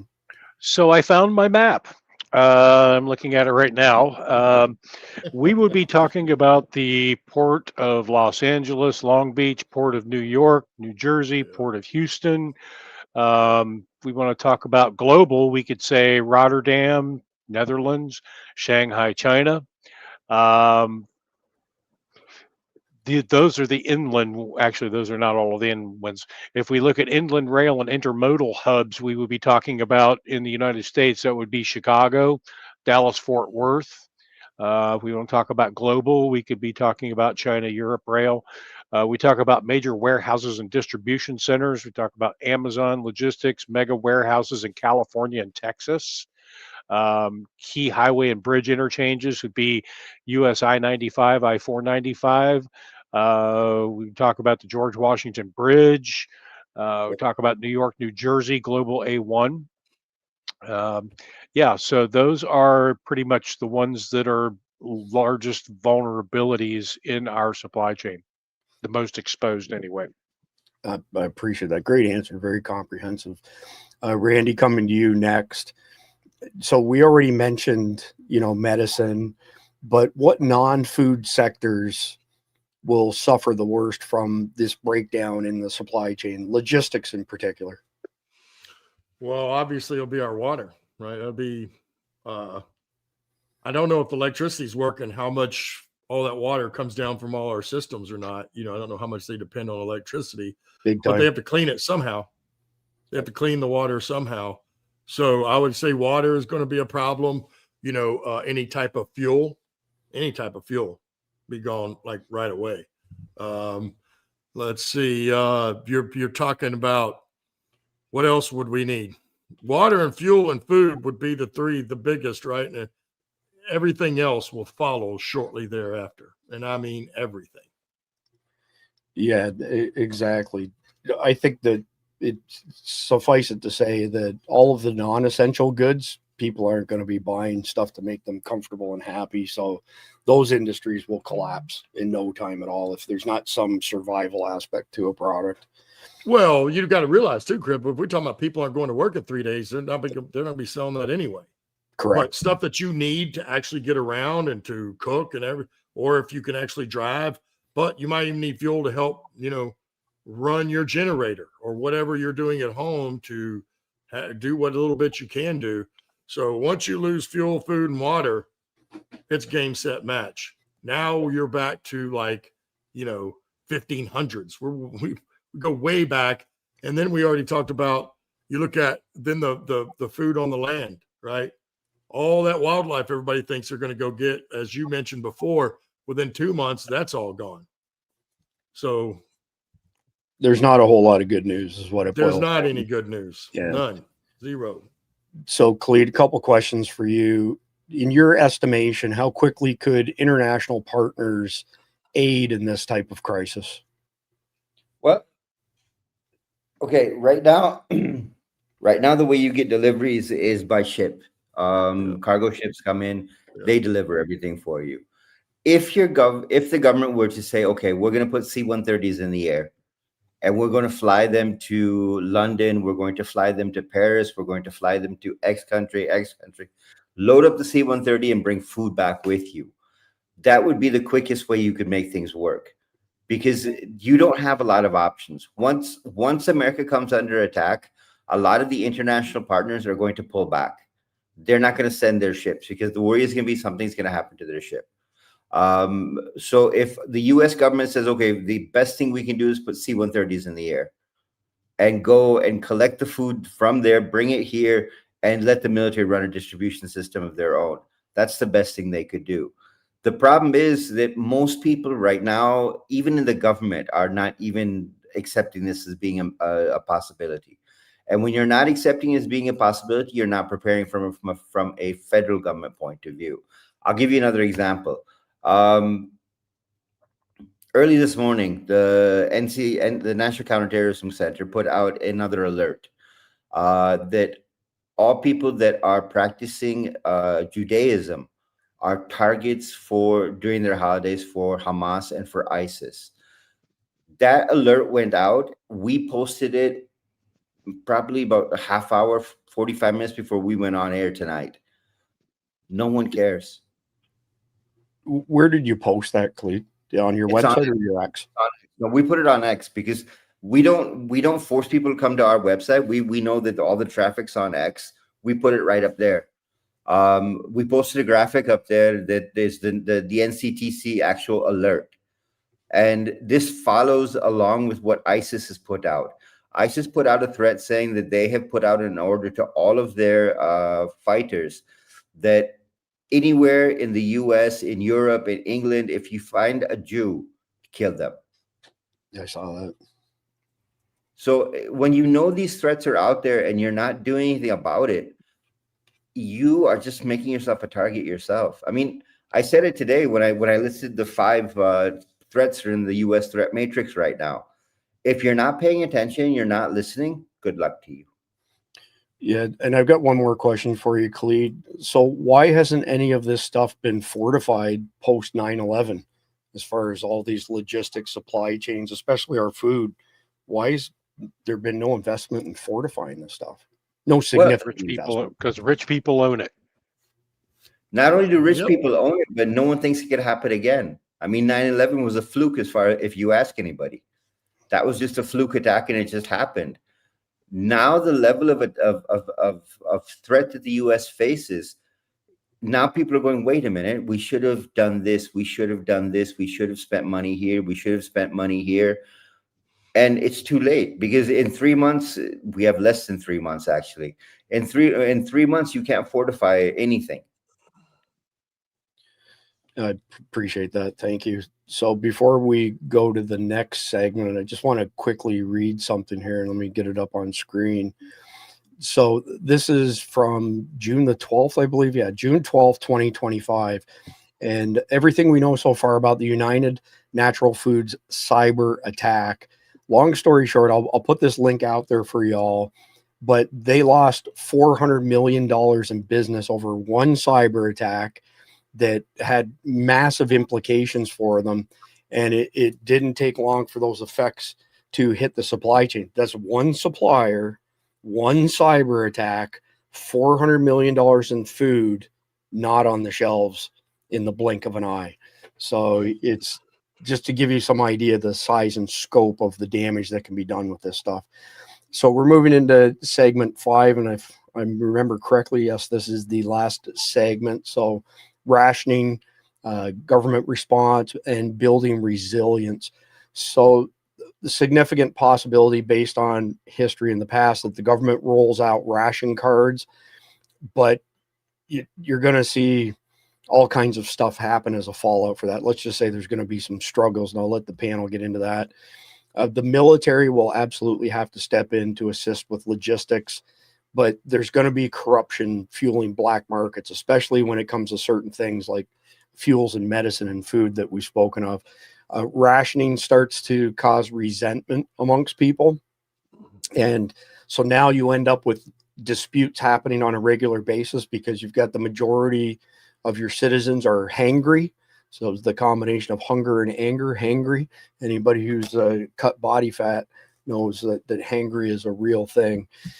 So all of this is going to require fortified farms, fortified networks, and national stockpiles. That stuff ain't going to happen in the blink of an eye at all. So that's why we keep calling this the Long War series, 144 episodes. What are we into now, Khalid? Is this like episode 30, 31 or something like that? Like 34, 33 or 34 right now, I think. Okay. Yeah. Out of 144 episodes, which, by the way, each episode stands on its own. You don't have to watch them all. You don't have to watch them in order to get value from them. So the government will have to pivot, and large business will have to pivot to prioritizing resilience and, having backups to backups to backup sort of thing, because we don't have that en masse right now at all.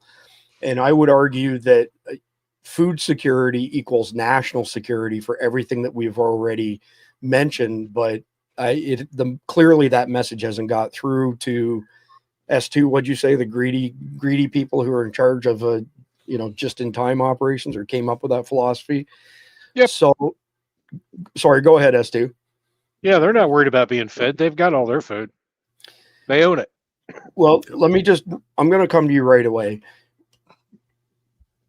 How viable would World War II style rationing work in a modern society like America today? It would not be pretty. I'll put it that way. For the main reason that our societies have become accustomed to instant gratification. I've got a grocery store that's 2 blocks down the street. I've got a Dollar General that's 1 block down the street. I can go down and get whatever I want. I'm only 2 miles away from a hardware store. I can get whatever I want. Food rationing would not go over well or be well received by, and I would say this is probably mostly would affect urban settings versus the rural areas, for the same reasons that Khalid said. We understand that we can grow our own stuff, and if you come for our stuff, we can also shoot you. So it's a matter of risk versus reward at that point. So just speak a little bit further to that. You said, we shoot you sort of thing. What is the prospect of food riots breaking out under these circumstances? It depends on how it's handled. Like I said, I think the city area, the urban areas would be affected more. It just all depends on how it's handled. For instance, we've all said at some point that we don't trust a damn thing our government says. So if, let's say, they implement something like that and the government steps in, you got military. Well, military not going to explain shit to you because they don't understand it either. They're just being told what they got to do. If they fail to clearly explain the rationale and how long and the mechanics of it, and leaving the public with no information, that's going to breed distrust among the population.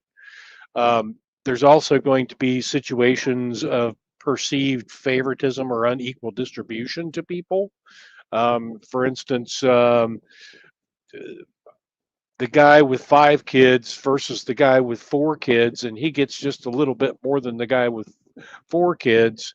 The perceptions of injustice would drive outrage, particularly in societies where you have different economic levels, where you have poor people that think that, okay, I don't have as much as the guy down the street here has, so why is he getting more than I get? And then you've also got, as we've been discussing tonight, inadequate preparation for supply chain failures. So implementing rationing without ensuring that there's sufficient stockpiles or distribution networks that lead to actual or perceived shortages. Empty shelves, long lines signal government incompetence and more eroding trust to the government in that case. So as you're speaking, I'm thinking Arnold Schwarzenegger, Total Recall, and Hauser saying, I'm not going to fire on these people. They're just hungry because there's food riots. Don't ask me why my brain went there. But good time for an audience poll. When S2 was describing this and food riots in particular, if you're Gen X and your thoughts went to Hauser and Total Recall, refusing to fire upon people who are rioting for food, put a 1 in the live chat. If you don't know what I'm talking about, put a 2 in the live chat. We just see how many people are on the same wavelength. So Randy, I'm coming to you next. Got a couple questions. The first one is, what do you think the top focus should be? Is it, fortifying cyber networks, physical security, policy reform, all of the above? But what should the priorities be? And I think it's too late for 9/11 2.0, but maybe we can start put some thought towards what happens after. Well, I would say, it's going to be your physical needs of yours and your family, right? Because cyber may be gone, and I would submit at this point, maybe you should disconnect with whatever's left anyway. That's going to be not our friend. Yep. The people that have control of that are going to be using it for other purposes. The question we just got off of with S2, I guarantee you there will be riots. It's not going to matter what the government says at this point. It doesn't matter if they have a good excuse. It's not going to matter. Because, Chris, I've been telling people since 2020, right? When, a man overdosed, but the media claimed he was killed by a white cop when he was a black guy. And the next day, 28 states erupted into riots. I told everybody then that was not organic. It does not happen that way. People, even the black community, is not going to get up and riot over one guy unless someone told them to or paid them to.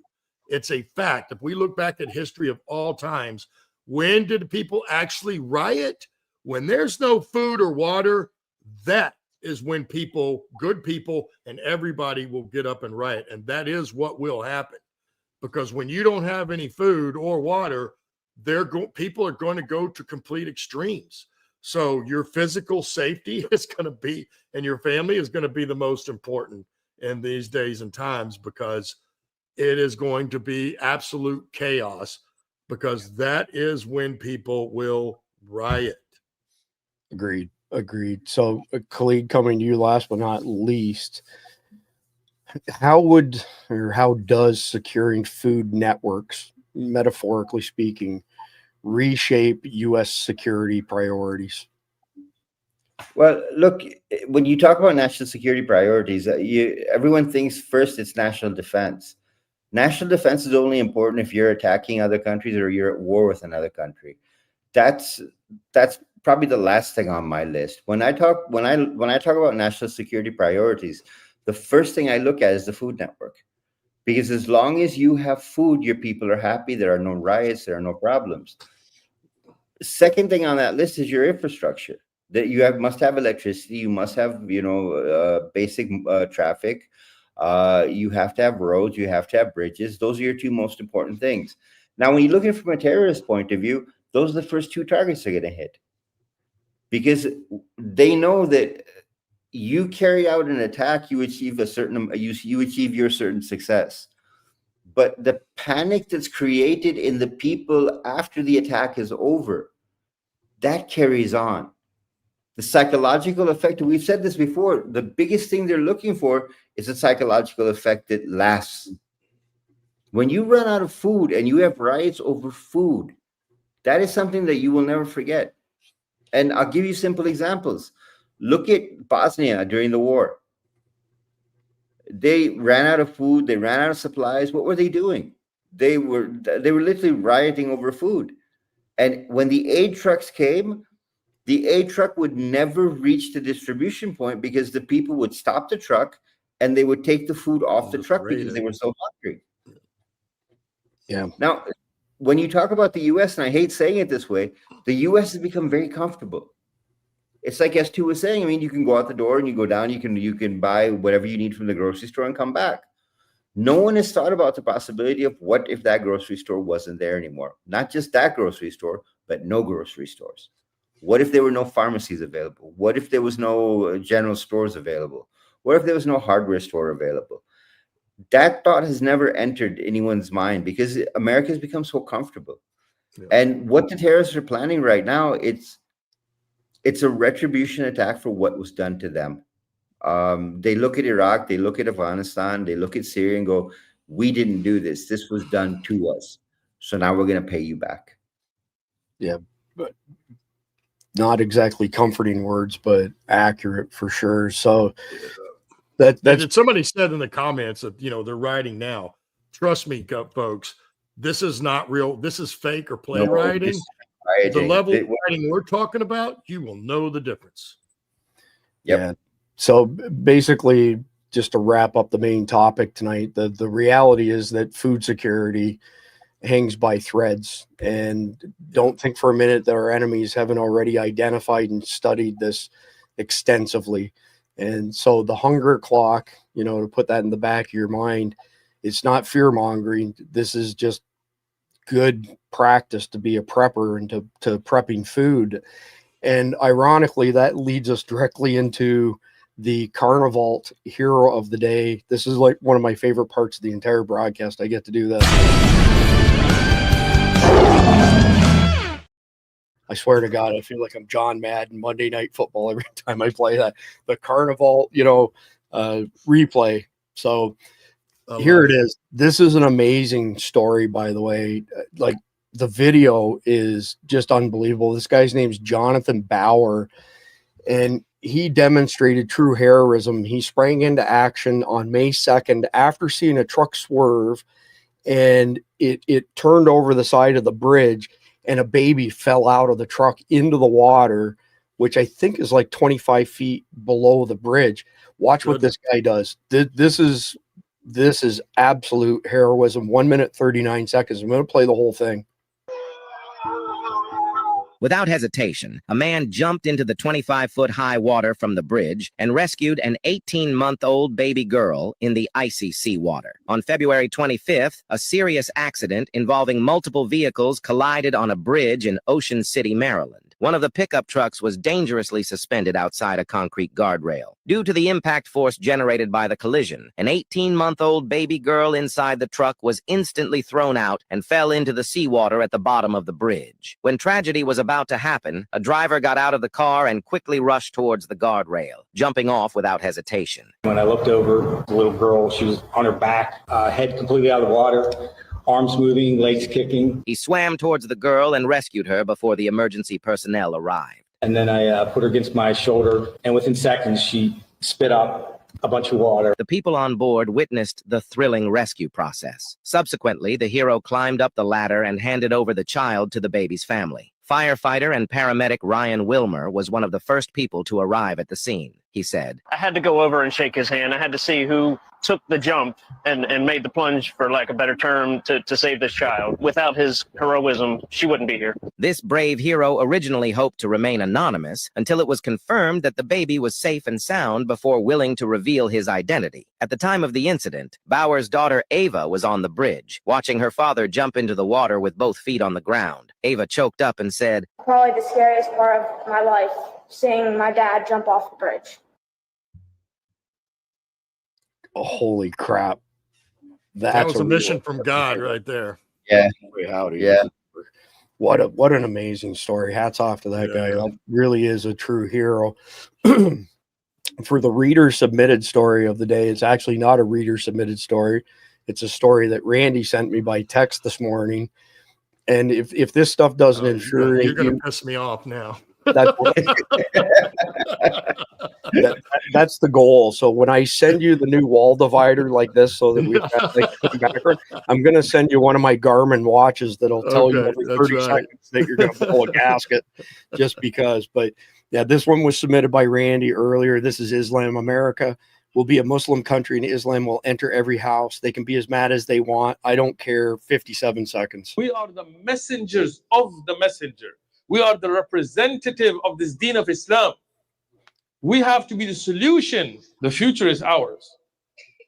Every ideal nightmare of a Muslim Europe will come true. They can be as mad as they want. I don't care. America will be a Muslim country. Russia will be a Muslim country. Islam will enter every house. We have to be a part of that change. We have to be a part of that da'wah.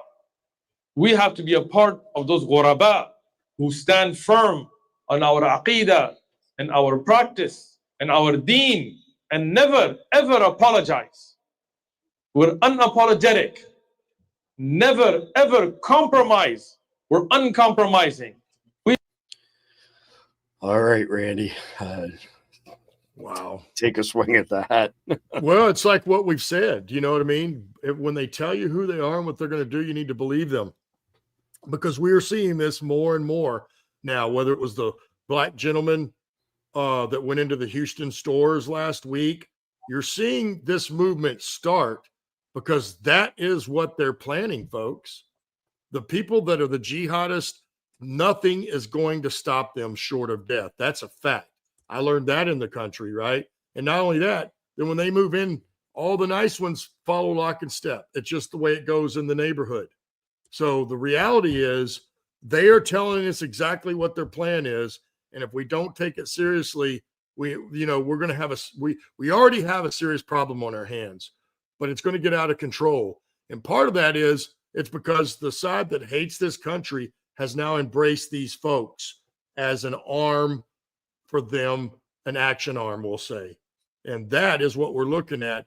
And the fact is, it goes back to what I said previously, right? In some episodes a few times back.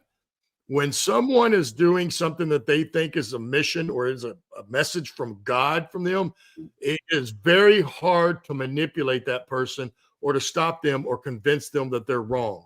Nothing you can say or do will do that because you are not God, and you're not going to tell that person that they're wrong. God didn't tell them that.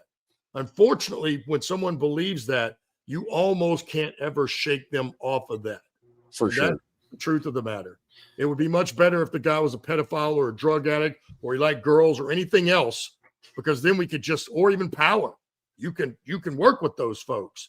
People that believe they're on a mission from God, you have to kill them. Yeah, it's bad. So yeah, hold on, Khalid. S2, do you want to offer anything before Khalid goes? Because I'm going to have Khalid wrap it up. There's a lot of people that are getting ready to die. It's a fact, unfortunately. Are you paraphrasing? I kill you? Nope, I was paraphrasing. The hell's the name of that chicken suicide squad? Can't remember. It's all good. So Khalid, being a whatever you want to call it, a moderate Muslim, a non-jihadi, what's your comments on this guy? What you're looking at is political Islam. This is Muslim Brotherhood in operation. This is why I have been so vocal about getting Muslim Brotherhood banned, because what they're doing in the US is they are by force trying to bring their religion, and I'm saying their religion, even though it's the same religion I have. They're trying to bring their religion by force into people's lives. That's not what we were taught. The idea behind Islam, the way we learned it, the moderate side, is to live and behave in such a way that people want to be a Muslim, not to take them by force, not to demand that they become a Muslim. What I see when I see Muslim Brotherhood operating this way, you are the political arm of jihadi. And we see it a lot in the US. It's all over the US right now. The guest we have tomorrow, he's going to break down Muslim Brotherhood and explain exactly what they're doing, because Muslim Brotherhood has infiltrated the US in such a way that post 9/11, they've taken complete control of the UK government. I mean, the UK cannot make a decision without asking Muslim Brotherhood. And they're trying to do the same thing in the US. And unless we stop them, they're going to change the way the US operates. Not from the point of view that they'll bring Sharia to the US, but being able to live a comfortable, normal life that we're used to will disappear.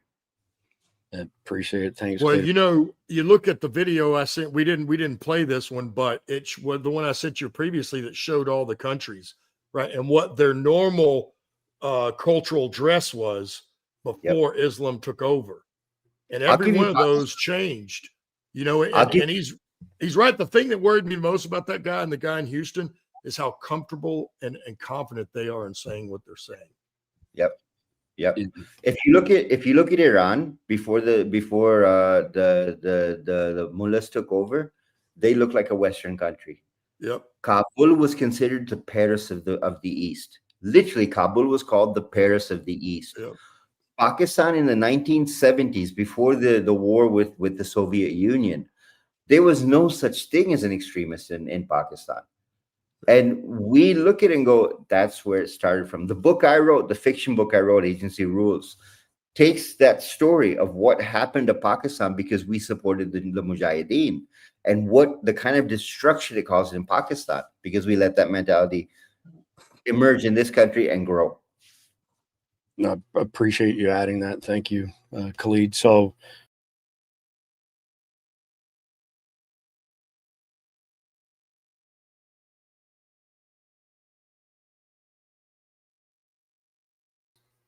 all right, apologies for that. We've got a technical issue to overcome. So, and by the way, Nick, in the background, I figured out what did that. If you maximize somebody and you leave the scene and go to another scene, when you come back to the original scene, it's foobarred. That's the process. Just we've got a really good guy, Nick, in the background, who's going to be taking over production, and we were trying to figure this out last night, why that little glitch happened there, and I figured it out today. I just wanted to make sure he saw it firsthand. Okay, S2, turn it over to you. Conflicted question of the night.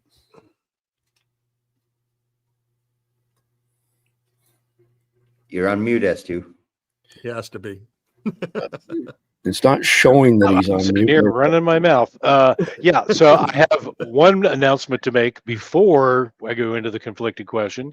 Troy Edwards, James Comey's son-in-law, steps down from the U.S. Attorney's Office in Eastern Virginia immediately following Comey's indictment. What do you make of that? Rat leaving the ship. Yep. Quickly. I know the Dems called for the more people to the DOJ if they charged him to step down. By all means, all your buddies, have them step down and get out of there so we can refill them with some good. Do you remember Trump's tweet by mistake? Did you see Trump's tweet to Pam Bondi that he put out on Truth Social by mistake, where he just ripped her open and said, why are you not arresting people? That wasn't a mistake. Yeah. Not a mistake. Anyway, on to the conflicted question. Chris has been telling us. Audience, hit the like button or the thumbs up button, leave a comment so that it pushes the algorithm and pushes our reach out to more people. Here we go. List 5 crimes punishable by death in a post-apocalyptic world that do not carry that sentence in the world of today. So because Jeff MD is not with us this week, he'll be back on Monday. It falls on you, Randy. Yep. This is a pretty tough question because, what do you impose death for, right? Even in a time where you're not going to have very many people, you're not going to have the resources you need. So it's a unique situation. However, you got to have some sort of rule of law. And I saw a good one that I agree with here a little bit ago. I would say, if somebody's stealing food or medicine, that's bad. That's going to be bad on you, and that may not end the way that you want it to. I would say probably even water, right? Let me think. I didn't think this all the way through because I haven't really had time, but 4 and 5. It's tough to come up with. Yes. I would say the 4th and 5th one would have something to do with if you compromise the group in some way, but I don't know how I would work that out just yet. Fair enough. Yep. Well, stealing livestock has always been a death sentence, hasn't it? Nope. It wasn't 1800s. I don't know if we do it now, but that would be stealing food. Khalid, what laws would you make death penalty worthy? Rape, pedophilia. And I would see, this is a hard one. I would put blasphemy in there as well, because if you, in a time of this kind of conflict, can curse God, then you deserve to die, because this is not something God brought on you. This is something man brought on you, and you should take that responsibility and understand that. 5th one, I gave you 4. 5th one, yeah. Look, if you put your community at risk in any way, shape, or form, that's a death sentence. Fair enough. I'll go next because S2 typically wraps this stuff up. And I've combined 2 into 1. So rape and pedophilia. You can't reform these people. They are wired wrong. So I personally think it should hold the death penalty, both of them right now, and not just in a post-apocalyptic setting. Yeah, I would agree with that. Again, there's nothing you can do to reform those people. They're horribly broken and evil, and things are just never going to change. A little bit further to Randy's point, I think anybody who commits treason or collaborates with hostile forces, especially if it results in mass deaths, they should get Khalid's treatment, the battlefield execution, deliberate sabotage of critical infrastructure as we're trying to rebuild things, I think gets it. And the last one, I'm kind of not joking, but left lane bandits. If you're that asshole who drives in the left lane at or below the speed limit, you get the death penalty, because it's not your job to enforce the speed limit. Right. You fuck traffic up. You make people pass each other in very unsafe manners. It results in wrecks. Now, you call me an asshole all you want, but there's all kinds of studies to that effect. We finally have a law in Florida, by the way. You do that, you're getting the book thrown at you. Tennessee's had it for years. If you have 7 or more vehicles piled up behind you in Tennessee, you're getting covered up in paper. Don't do it. It's called the passing lane for a reason. Pass the person, get back out of the way, let other people go. Not your job to police that. I agree with you, Chris, because most accidents happen with people trying to get around them. Yep. And then they have to pull all kinds of wazoo stuff because the person keeps speeding up to keep it from happening. Yep. It's completely oblivious is the problem. Yeah, oblivious to all their surroundings. S2, take it home. Okay, here we go. Child sexual abuse. That goes along with the pedophilia thing. Mm-hmm. Group betrayal that results in putting your mag in mortal danger. There you go. theft, assault with intent to kill, arson, and I'm going to add a sixth one here, being a dickhead truck driver in the left lane on the highway. Yeah, that's a good one. That's a really good one. I was going to say treason, but Trump signed an EO today for the District of Columbia, so I can't use that one. So the audience can't see Nick, but we can see Nick. Did you see his reaction when he said that? He almost fell out of his chair. If he wasn't the quiet behind the scenes type of person, I'd bring him on right now, but I'm not going to do that to him. But kudos. I'm running on 4 hours of sleep today, okay, and I had to deal with dickhead truck drivers in the left-hand lane up until 3 o'clock in the morning last night. I'm not liking goodness.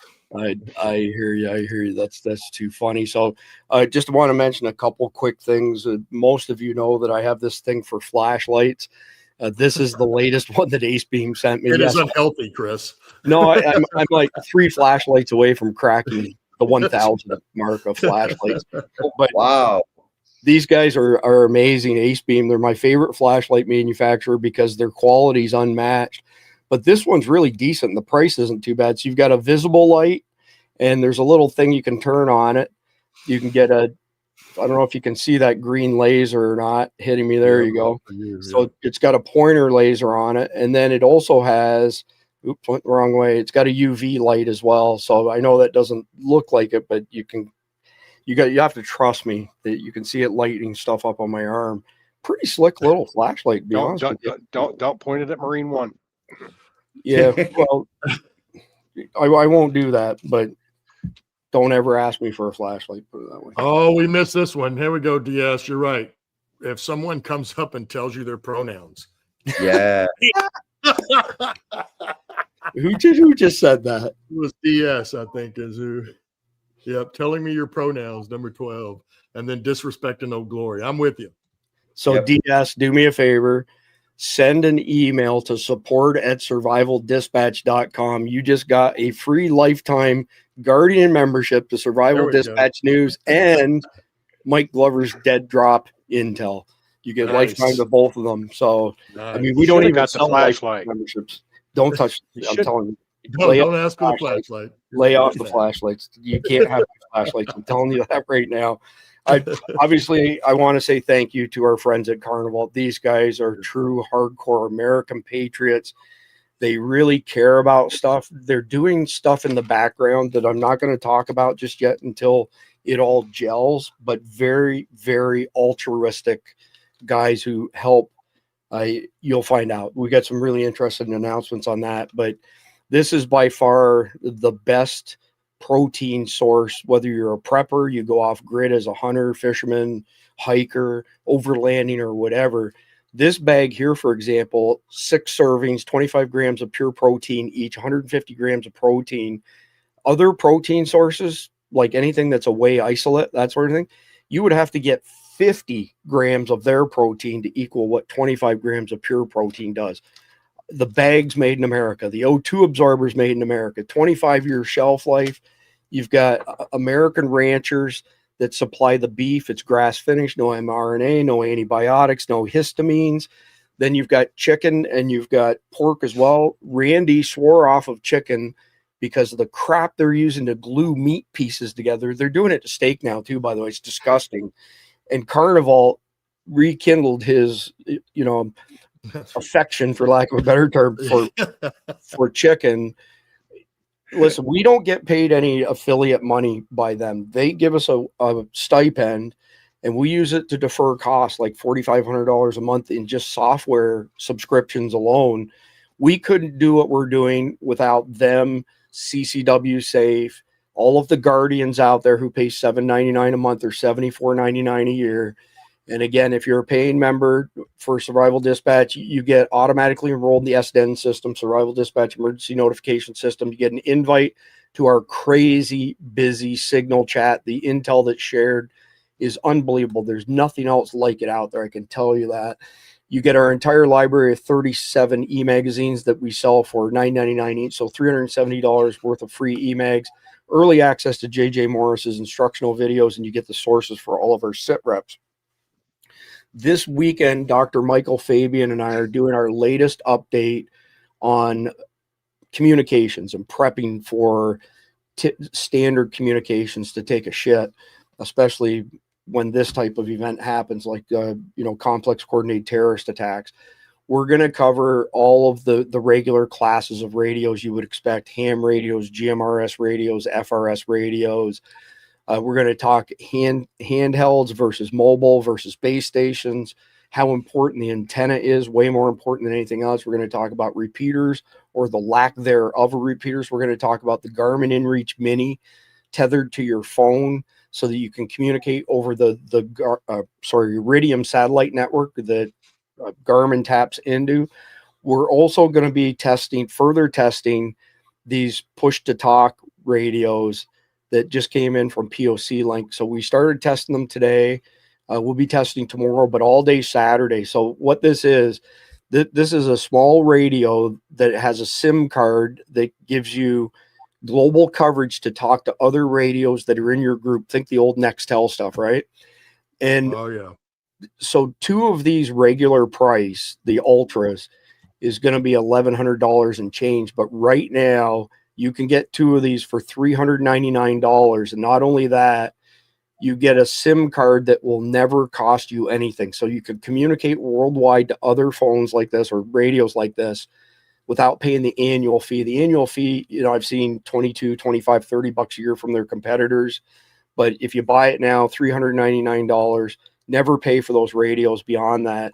Here's the cool thing. You can create multiple groups. So we've got a survival dispatch group set up, which is our MAG, mutual assistance group, but we're going to roll in our family as well.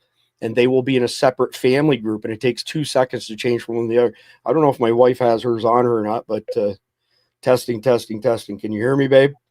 I don't know if she's got it on her or not, or if it's close to her. If she is, I'm sure she'll answer. Here's the next thing with these that really impresses us. And there are some others, but as Mike Glover mentioned last night, it's kind of complex. If one radio can access the LTE network and you go somewhere where you can't access the LTE network, as long as your radio that's off the grid is within range of the radio at your truck, for example, that's connected to the LTE bridge, it bridges GMRS radio frequencies with LTE.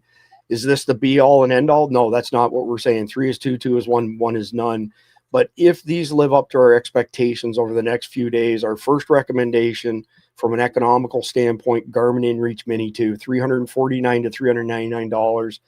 You tether it to your phone, you communicate over the Iridium network. If all of the land infrastructure goes down and your family members have Garmin InReach Mini 2s, it's going from you to Iridium satellites back down to them directly. Doesn't even hit a data center on the ground. So economically, $12 a month, or you can just suspend paying for it. And when the shit hits the fan, you go into the app and you reactivate it. You only have to pay for it then, other than that initial cost. That's our number one recommendation. I think these are going to be somewhere like a top 5, maybe even a top 3 recommendation if they pass all the tests over the next few days, which I anticipate they will. Then the next step beyond that, if you want true coverage, if you want Walking Dead type of coverage, and S2 can speak to this because he's an enthusiast as well, you have to get into shortwave high frequency radios that bounce off the ionosphere.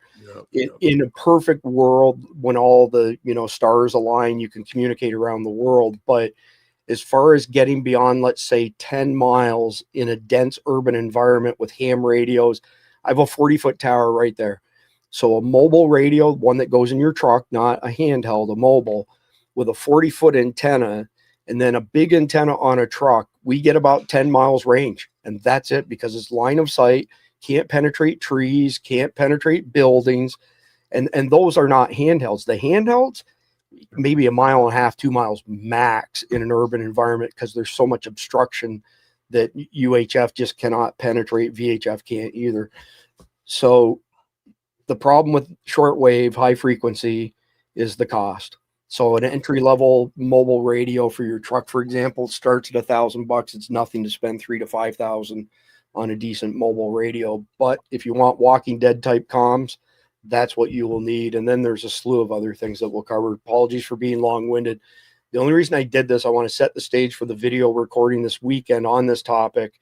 And I wanted to mention we've got 2 days of testing under our belts with these things. So far, looks like a really viable option. Stand by for the full report on that. If you go to today's sit rep, and I'm just going to put the link directly in the live chat, scroll down to where my signature is at the bottom, and you will see a link. We don't get any affiliate money from these guys, by the way, but we do get credit as far as driving traffic. So that's going to take you to a page, and I'll show it to you quickly before we wrap this up. It's going to take you to that page. So you're going to go to today's sit rep, which is this page, and scroll all the way down to my signature at the bottom right there.